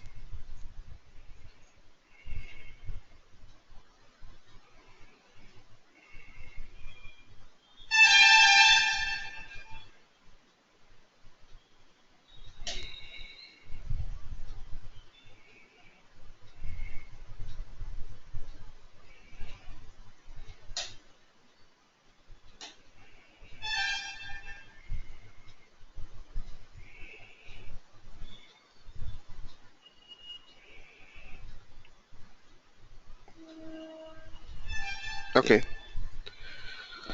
So this is about throws clause. Now hope this is clear for everyone.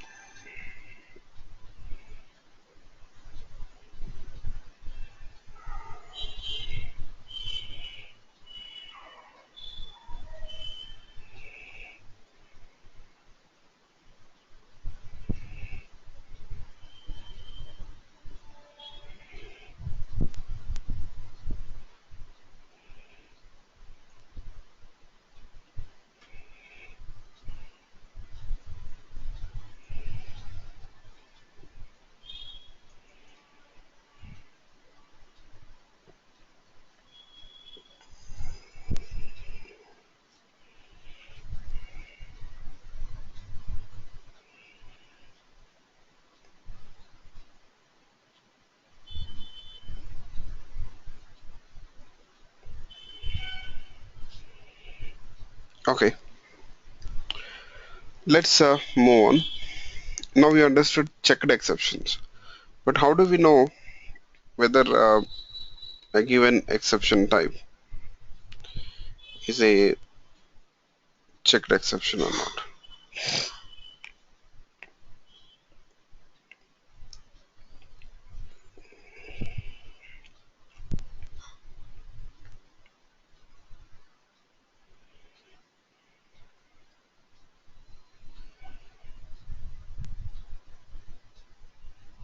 You know,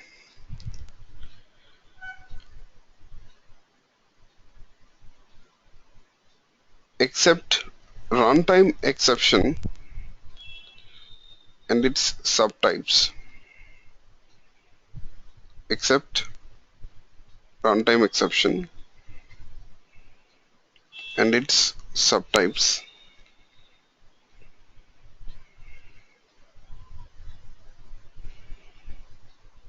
all other exceptions are checked exceptions. Or in other words, other than runtime exception and its subtypes, all other exceptions are checked exceptions.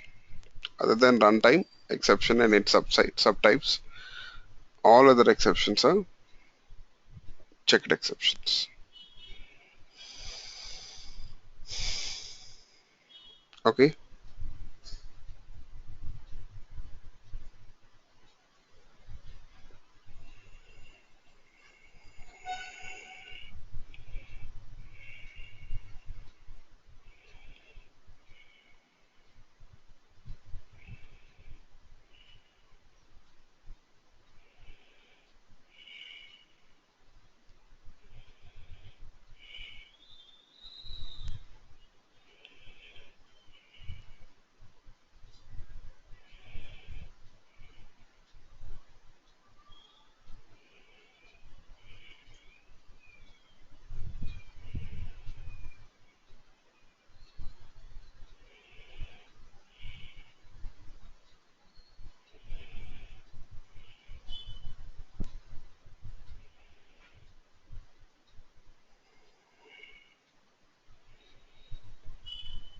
So now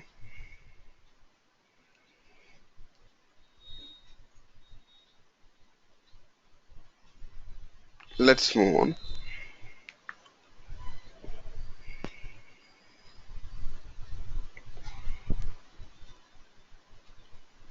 So I'm going to talk about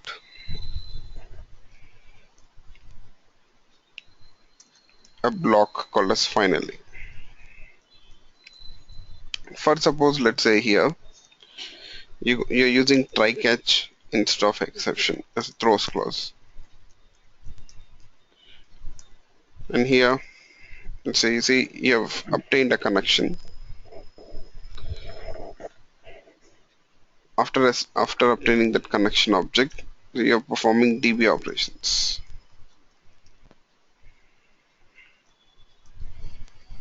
So you're performing DB operations.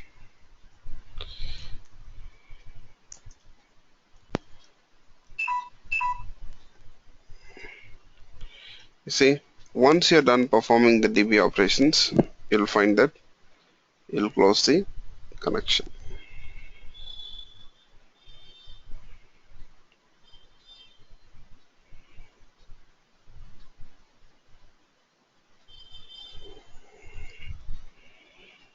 So it is highly recommended that you close the connection once we are done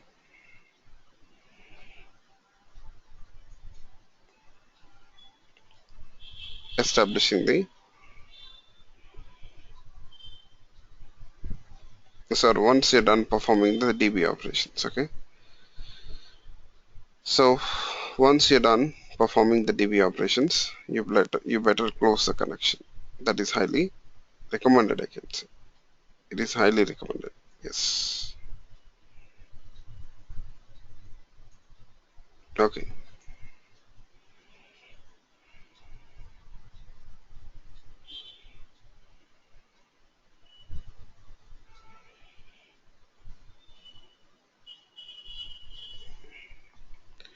You'll use this close method for that.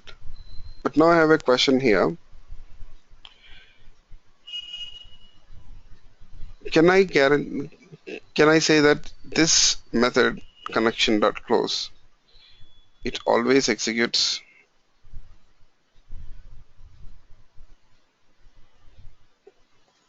Can I guarantee that this method here, it always executes?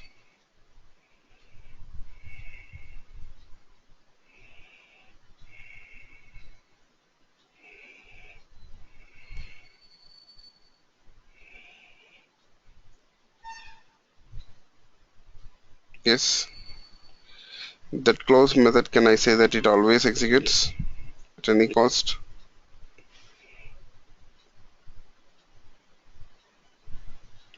I can say no. Yes.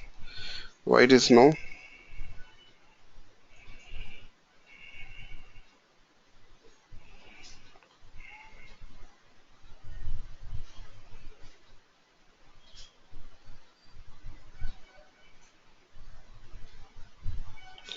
Because you see, if there is any exception,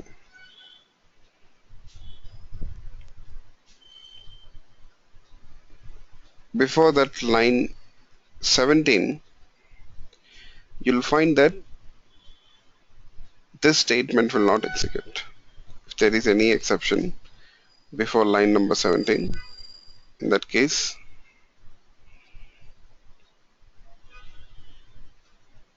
line number 17 is not going to execute. What happens straight away?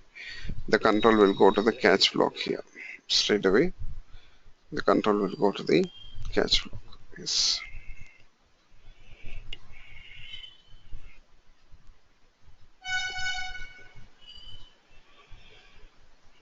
Okay.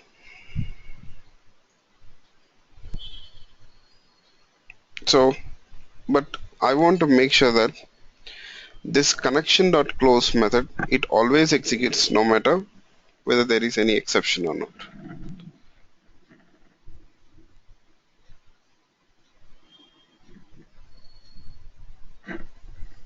Okay. So,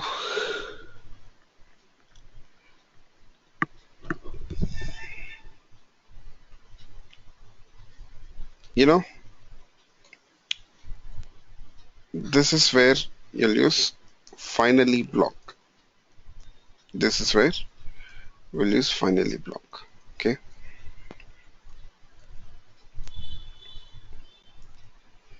Make sure that you declare this connection reference variable outside of the try block.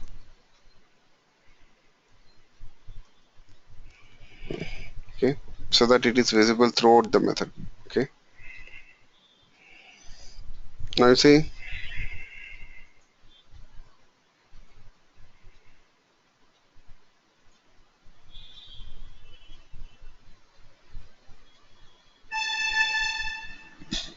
you got this connection reference variable. We're assigning it null. It is declared outside of the try block.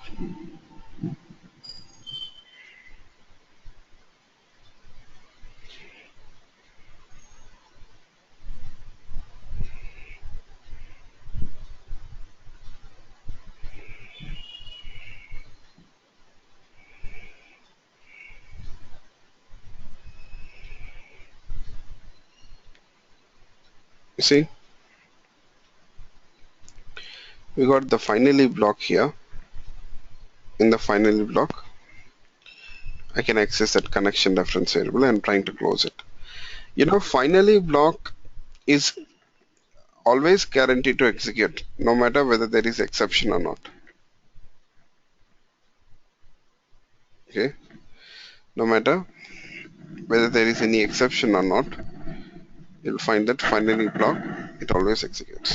Fine. It won't throw any error as of now. Okay, but you see, when I'm trying to call this close method, I'm getting the error.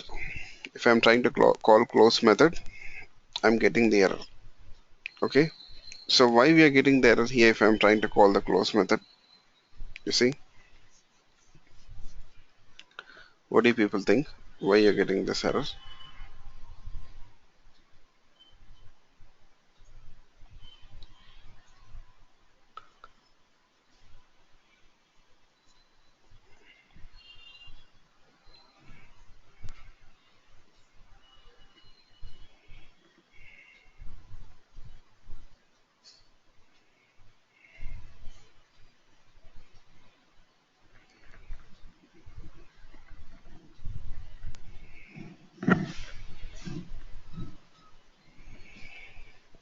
Because the close method also throws exception.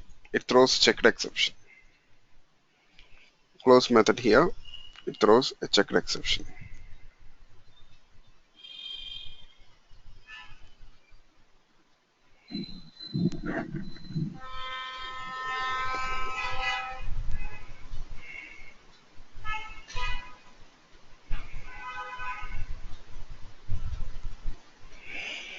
Okay, you know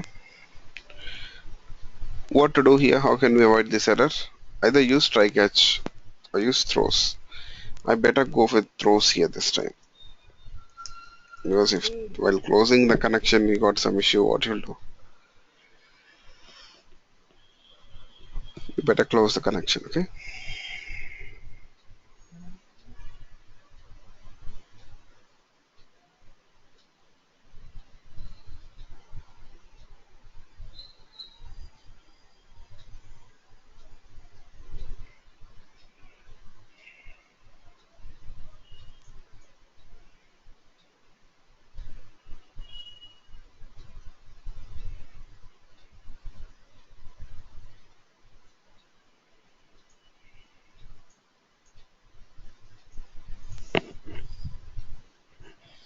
So is this clear for you people?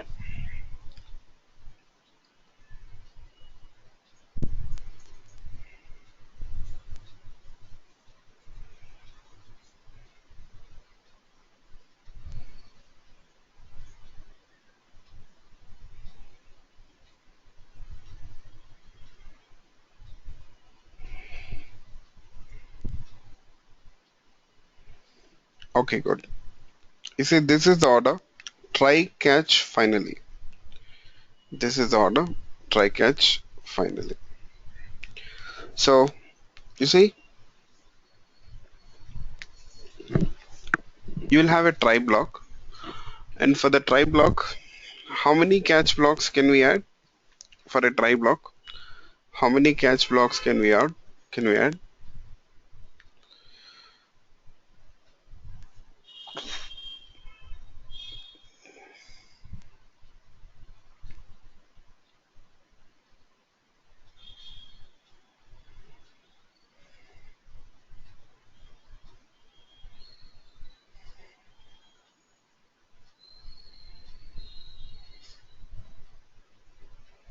You can add any number of catch blocks. Okay,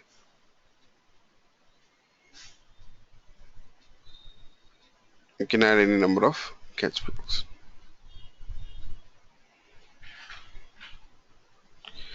And how about the finally block?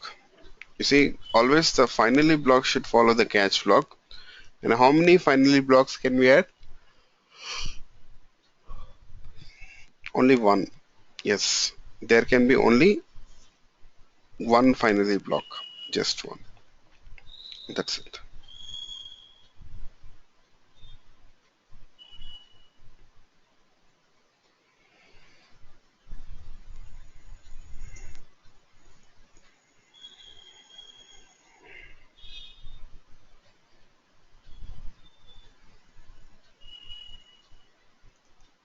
Okay.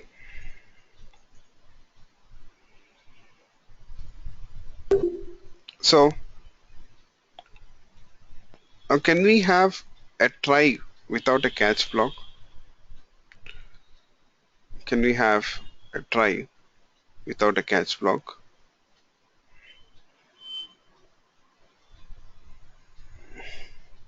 No. So it is not possible. It is possible. We can have a try without a catch. Okay, I'll show you.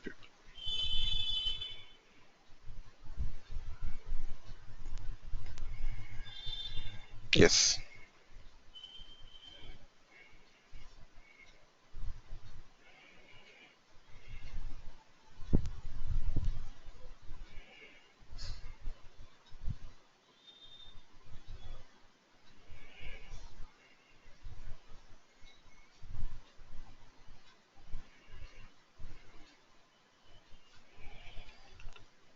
Can I say that using this try finally, we are handling the exception? Is the exception handled if I use only try finally?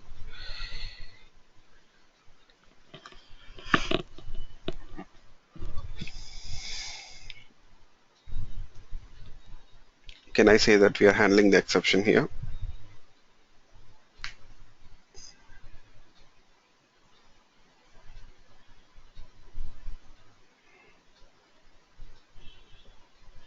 Yes. No.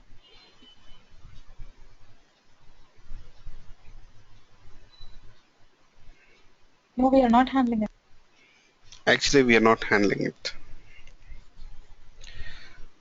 So generally we use catch block. Catch where you write the handling code like how what you want to do if the exception is. Okay, fine. So finally here just used to write the code which you want to execute mandatorily, no matter whether there is any exception or not. Yes. No, if I use only try catch, try finally I'm talking about. Of course, yes, you got throws class, I do agree. But in this case, if I use only try finally, can I say that we are handling exception? No, right? Yeah.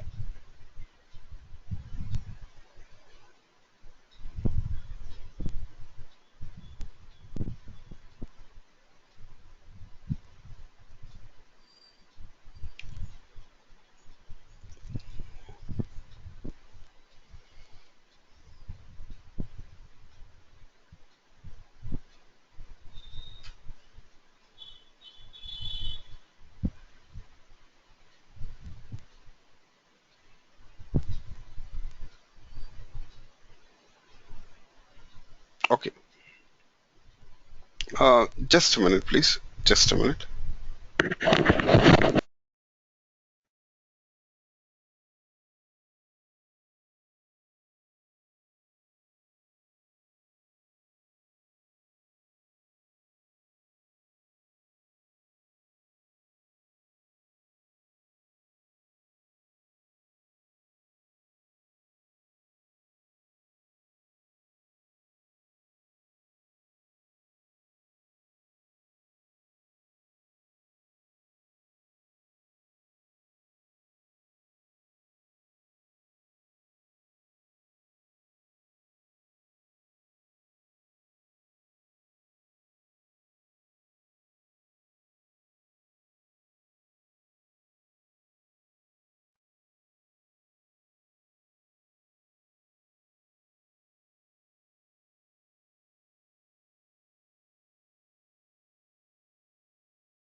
Yeah, I'm sorry. So we have to use finally block whenever you have to write the code which you want to execute, no matter whether there is any exception or not. Okay, yes, that is about finally. Now let's move on.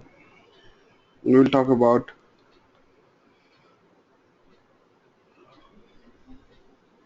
the superclass of exception. There is a superclass for exception class also. What is it?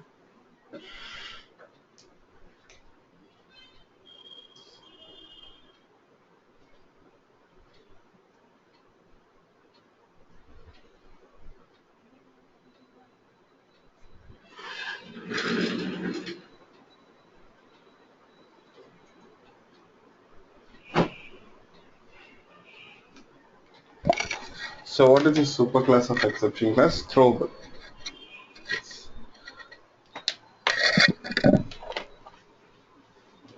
Throwable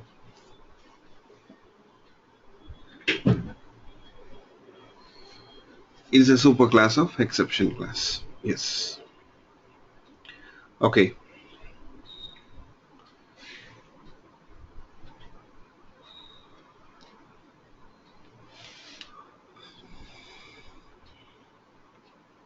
Just a minute. Throwable. And the subclass for the throwable is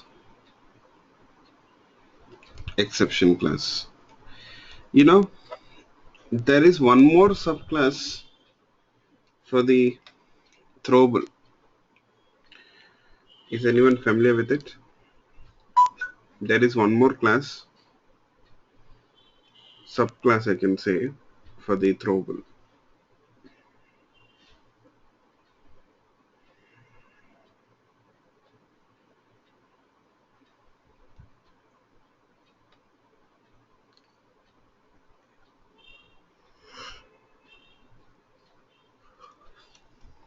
Error. Okay. Exception and the error class, they both are subclasses of sorry, they both are subclasses of throwable. So already you people know that exception class represents the errors which occur at runtime, right? Exception class, it actually represents the errors which occur at runtime. Now how about the error class here?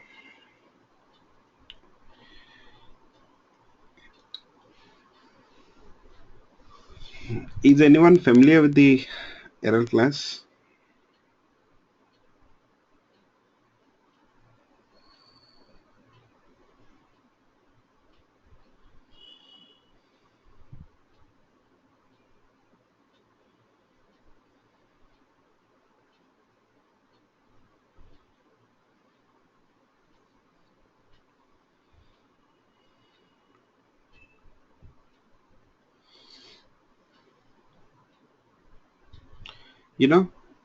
I can say that error class also represents the errors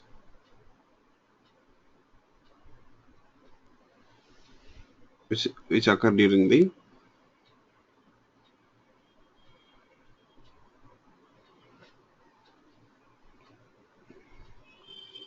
runtime. Yes, error class also represents the errors which occur during the runtime. That means both the classes, they represent the errors which occur during the runtime. Then what is the difference between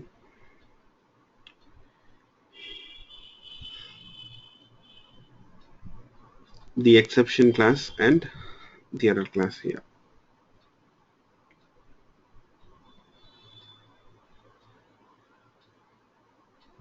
What is the difference between the exception class and the error class?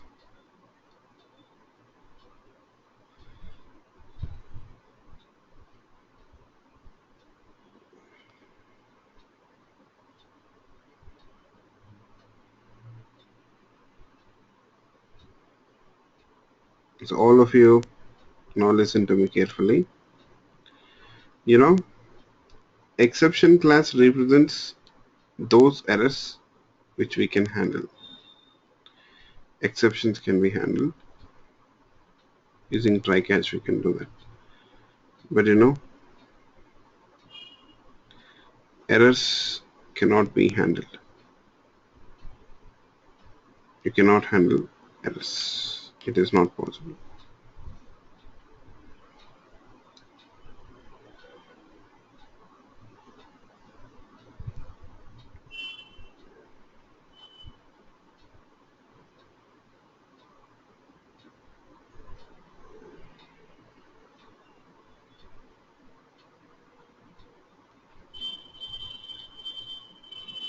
Okay, errors cannot be handled. Error class represents those errors which occur in the runtime system in the JVM, I can say. Most of the errors which are represented by the error class, basically they occur in the JVM or in the runtime system, I can say. So such errors we cannot avoid them. Okay, let's see.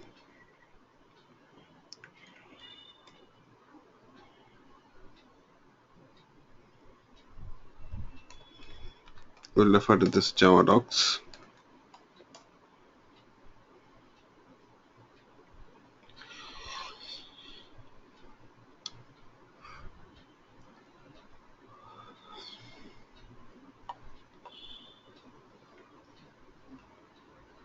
So in the java.lang package, you'll find a error summary. That means you got set of error classes here.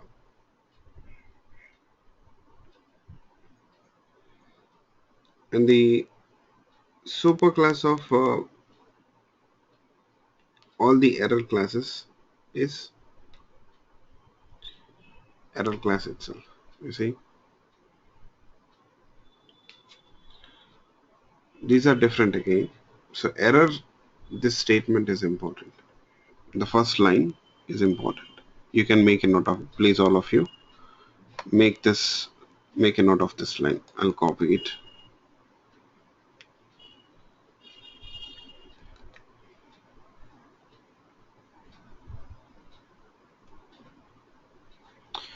An error is a subclass of throwable that indicates serious problems that a reasonable application should not try to catch. Yes.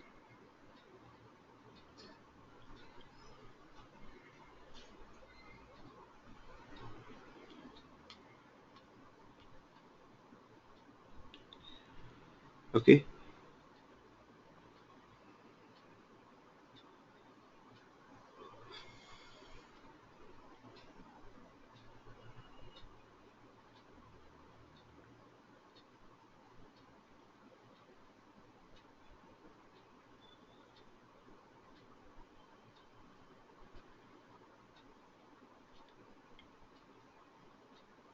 So normally these errors, you'll find that they are the issues related to the runtime system, I can say. For example, you say virtual machine error. This is one of the classes which represents the error which occurs in the virtual machine. That means a JV, virtual machine error. And you see, you got out of memory error, stack overflow error, unknown errors. So all this occurs basically, sorry, all these errors basically they occur in the runtime system itself.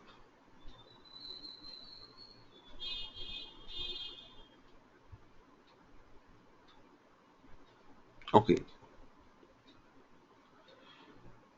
you know, these errors are related to runtime system.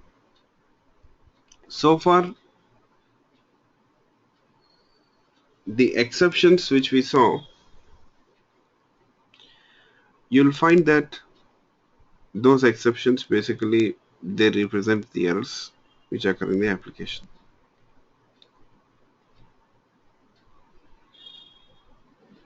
Those are the errors which occur in the application. And you see, whenever the error occurs, the runtime system, you know that exception object is created and it is handed over to the runtime system. That is how we'll report the errors, I can say. That is how we'll report the errors. The exception details are handed over to the runtime system. And runtime system, what it does, it will search for the default handler, or it will search for the exception handler. And if it fails to find exception handler, it will call the default handler. Yes.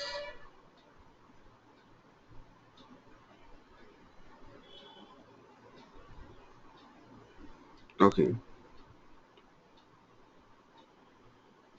Now,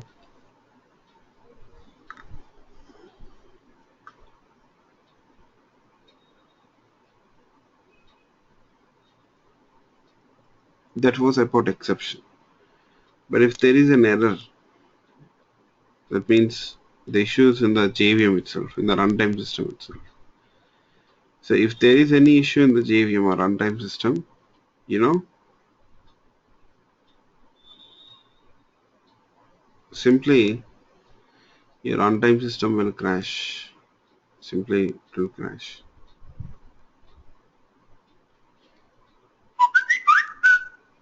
Not only the runtime system, but you will find that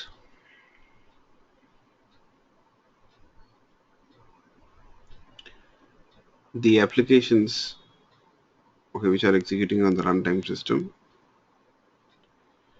when those applications, they will terminate. Yes, you see, when there is an error in the runtime system itself will be destroyed. Okay, the runtime system itself will be destroyed, or it will stop execution. The runtime itself will stop execution.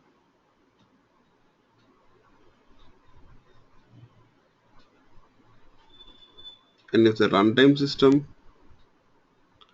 stops execution, so will there be any scope for the applications to execute? No, because your applications, they run on top of, or they execute on top of your runtime system, right? Your JVM, I can say. Your applications, they run on top of JVM, your Java virtual machine, or I can say your runtime system. If the runtime system itself fails, so there won't be any scope for the applications to execute. And if there is no scope for the applications to execute, the applications, will they be able to handle such exceptions? Such errors? No. There won't be any scope for the applications to handle such errors or exceptions. So that's the reason why it is said, okay, we should not try to handle such errors, because there won't be any use. When there is an error, first of all, the runtime system itself will stop execution.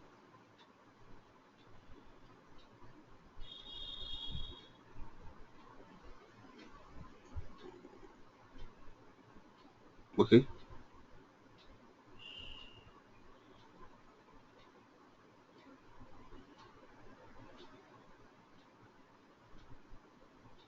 So you got this point, all of you? So anyone got any issues in this regard, please let me know.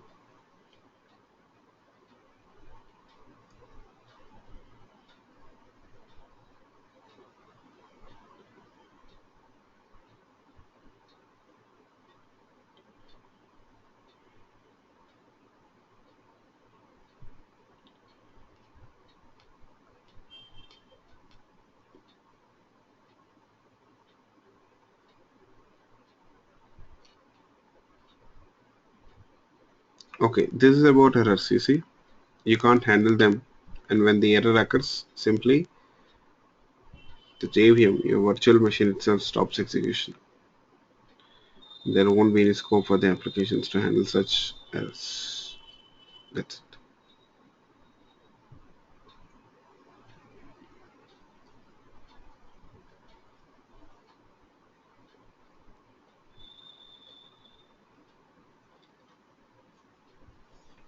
Okay.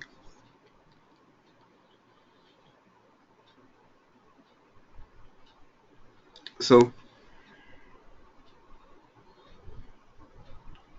so far as we have discussed, so whenever there is an exception,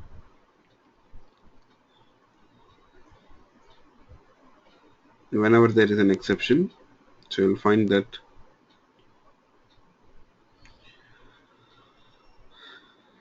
internally an exception object is created and it is handed over to the runtime system.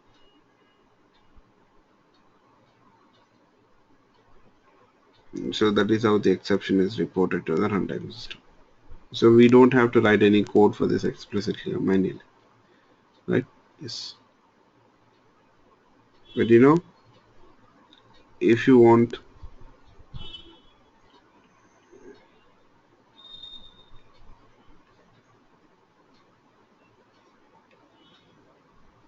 you can explicitly raise an exception by using the throw clause.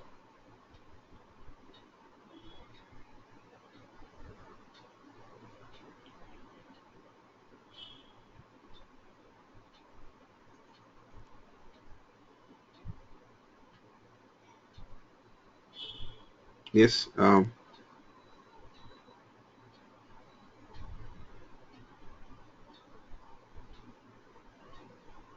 we got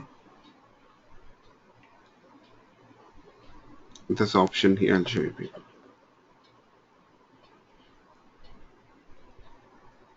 We can explicitly raise an exception using throw clause.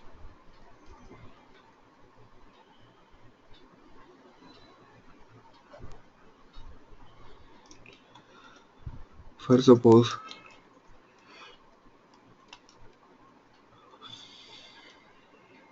it's greater than or less than or equal to 10.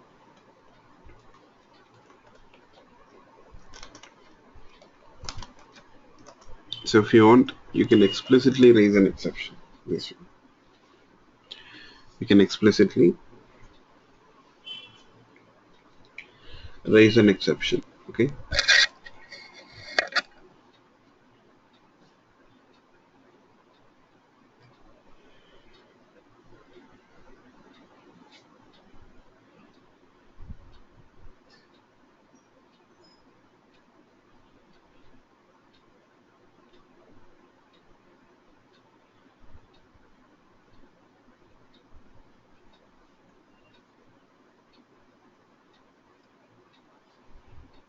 So what we are doing in this line, so we are creating an exception object. We're creating an exception object here and using the throw clause. You see, this is not throws, only throw. S is not there. Using the throw clause,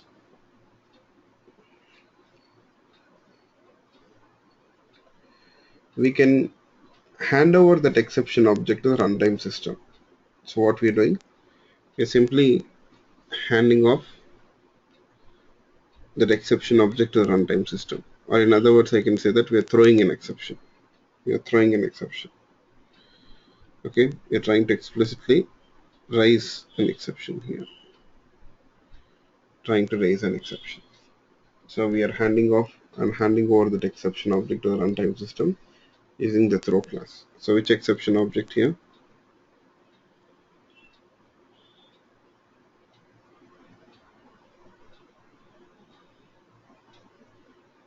Runtime exception object.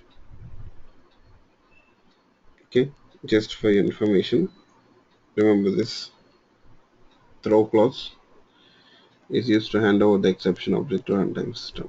Or in other words, I can say we are throwing an exception. Throwing an exception. Yes.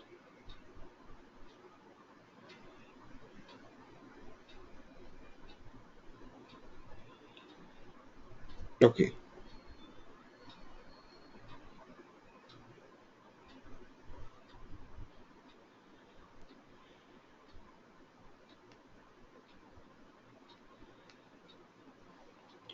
So You see, if I run this code, only main method executes, it throws that runtime exception.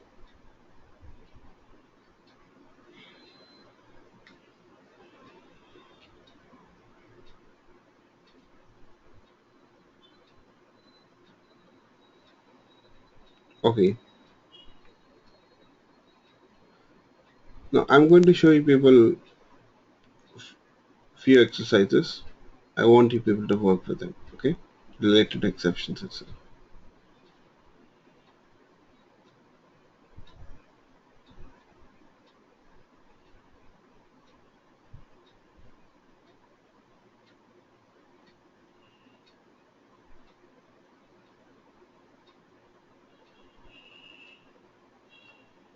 Just a minute.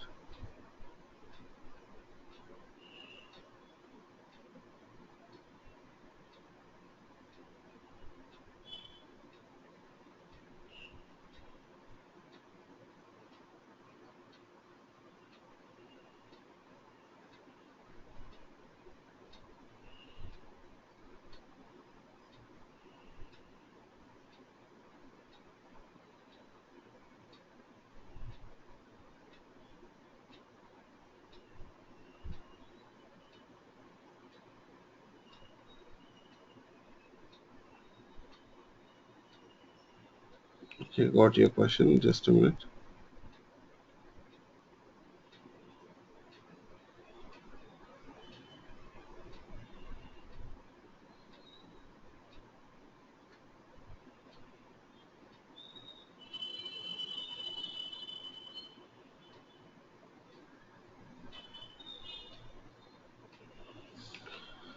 Yes.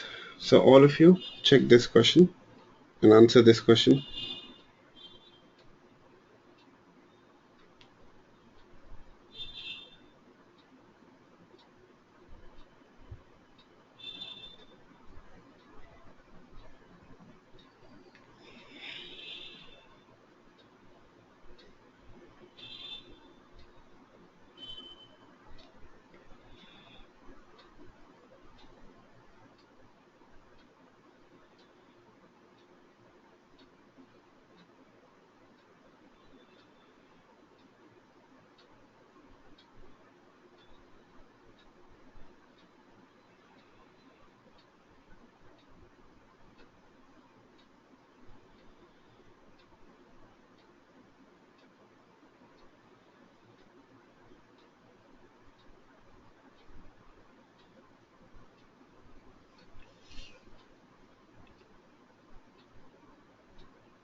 So what's the answer?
Okay, so I got one answer. So what about others? So last option D is actually compilation fails hell. Just because it's not visible, I'm just dictating it. Okay, so I got another answer as A.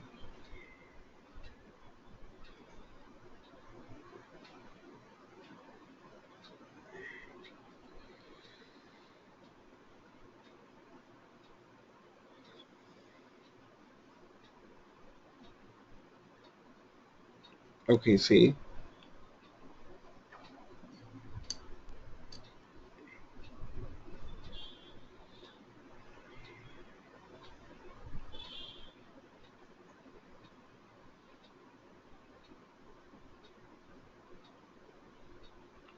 Yes, let's trace the output. Okay, and let's trace this code. So you see, first of all, there is a class called as test. In this class, you have two methods. One is a method, the other one is main method. Now, you see, from the main method,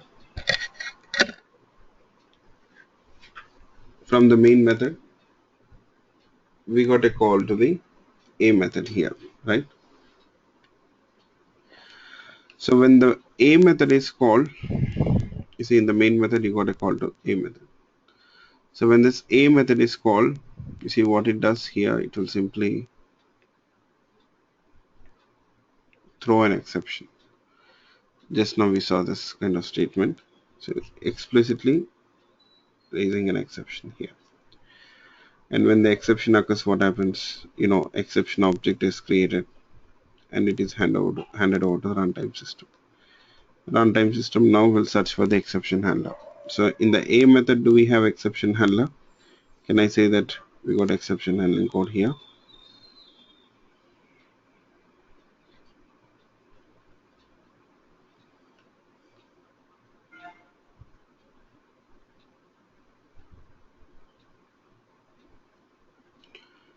So we are not handling the exception. So there's no catch block. So the exception is not handled. Fine. But you see this finally block is there. So which executes always as I told you people. So it prints finally. Then the control goes to the main method. Now you see that exception was not handled in A method, right? So now the task of delegating that exception is handed over to the main method because you're using throws exception, right? In the main method, you got catch block which executes this catch. Sorry, just a minute.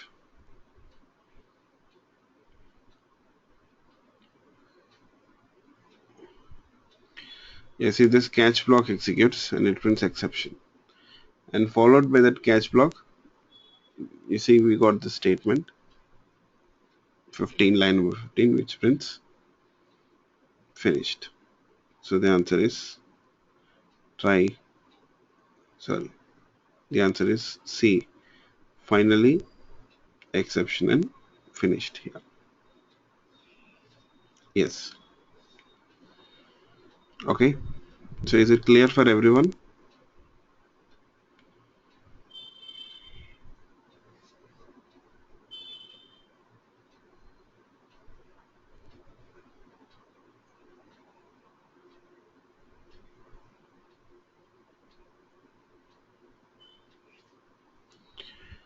Okay, good.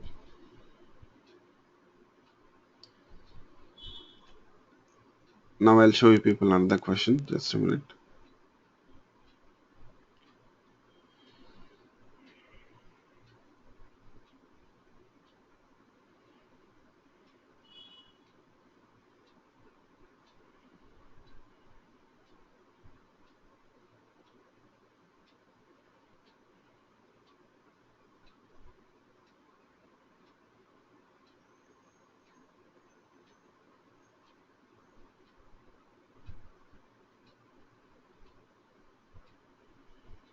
Yeah. So this time I got the question, but pardon me, the font size will be small because I can't fit the complete question in this console here. Okay.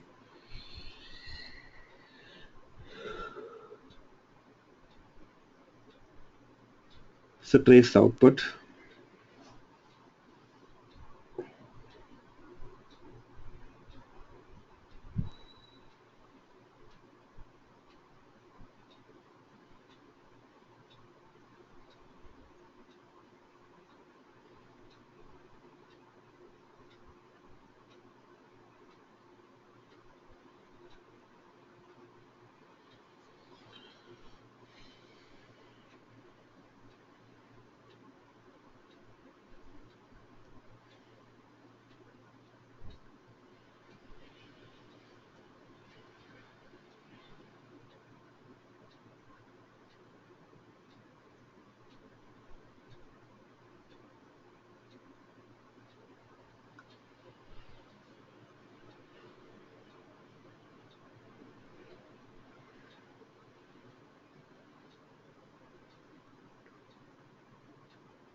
Okay, so I got one answer.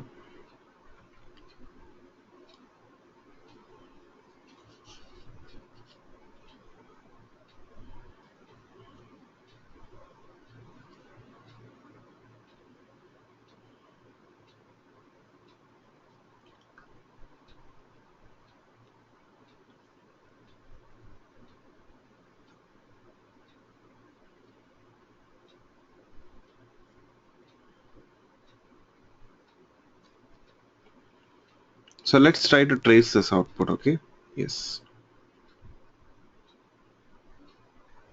You see, um, here again we got a class called as test, and in this class we got this method foo, which takes an integer value. Okay, integer as an parameter, and you got a static string variable.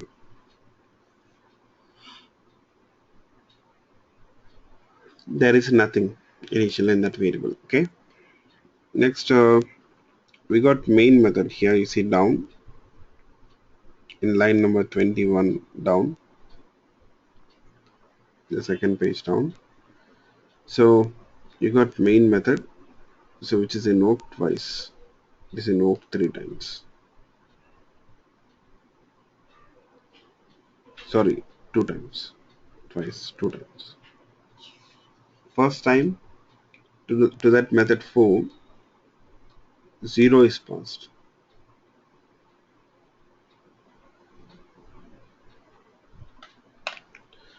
So that 0 is stored into this variable I when 4 method is when it starts execution. Now that I value is compared here. You see, you got a condition. Is I equal to 1? No. So now into to that output variable, we are assigning the value 1.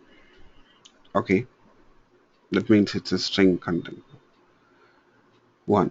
And then what happens? Here you see there was no exception, so catch block will not execute. Sorry,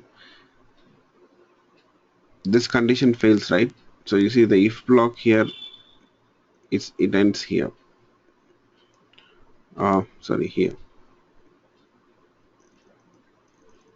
My goodness. Sorry, just a minute. Okay, yeah. Line number 9 executes, I'm sorry. So this condition fails, right? So line number 9 executes definitely, which assigns 1 to that output variable. And then finally executes, which assigns 3 to that output variable. And then lastly, you got another statement here. So that will assign 4 to that string. Will append actually. So in the output variable, we'll have 1, 3, and 4. In the output variable, you'll have this values 1, 3, 4. When foo method is invoked by passing 0 as input. Again, the foo method will be called by passing 1. So 1 is passed onto the foo method.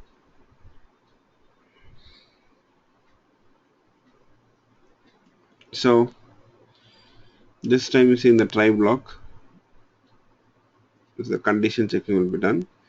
Is I equal to 1? Yes. I value is 1 now. So the condition is true. So exception is raised. So when the exception raises, what happens here? Straight away control goes to the cache block and it appends 2. So already 1, 3, 4 is assigned. Now 2 will be appended. 1, 3, 4, 2. And then again what happens? The finally block executes. But before that, you see in the cache block you got return statement. So which is used to return the control back. Okay. But you got finally block, so it will definitely execute.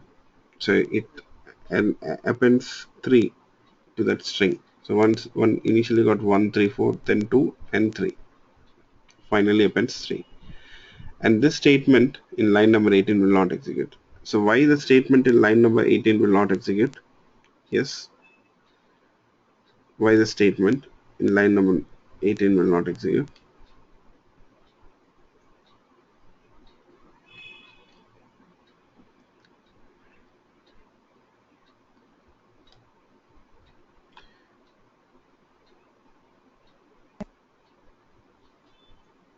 will come out of the if loop. Yes.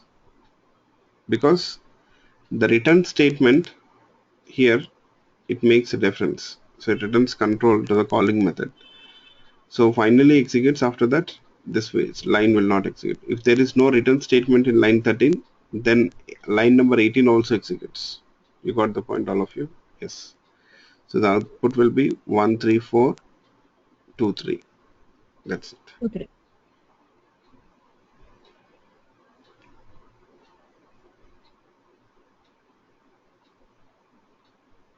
So is it clear for everyone? Yes. Okay.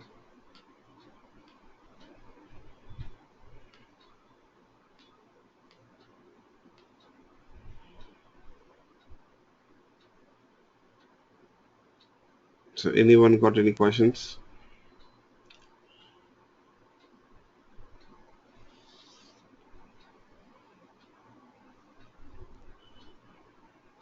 No. Do you have one more question like this? No. I guess this should be enough. So this should explain the complete flow of your exception handling. Yeah. So there is one last thing called as custom exceptions.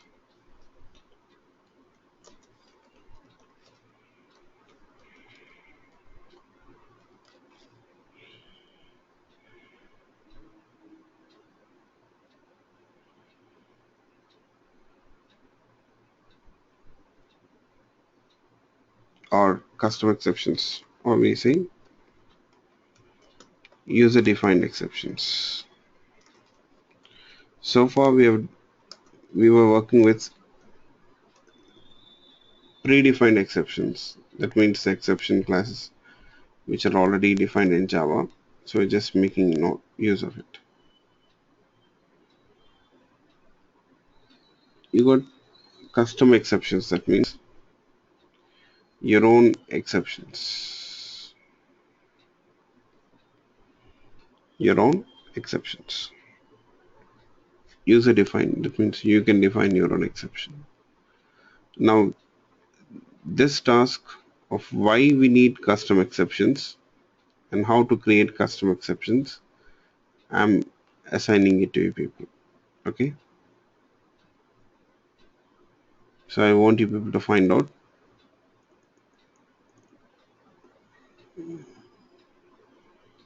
why we need custom exceptions. Okay. And how to define custom exceptions. So this is your task. Okay.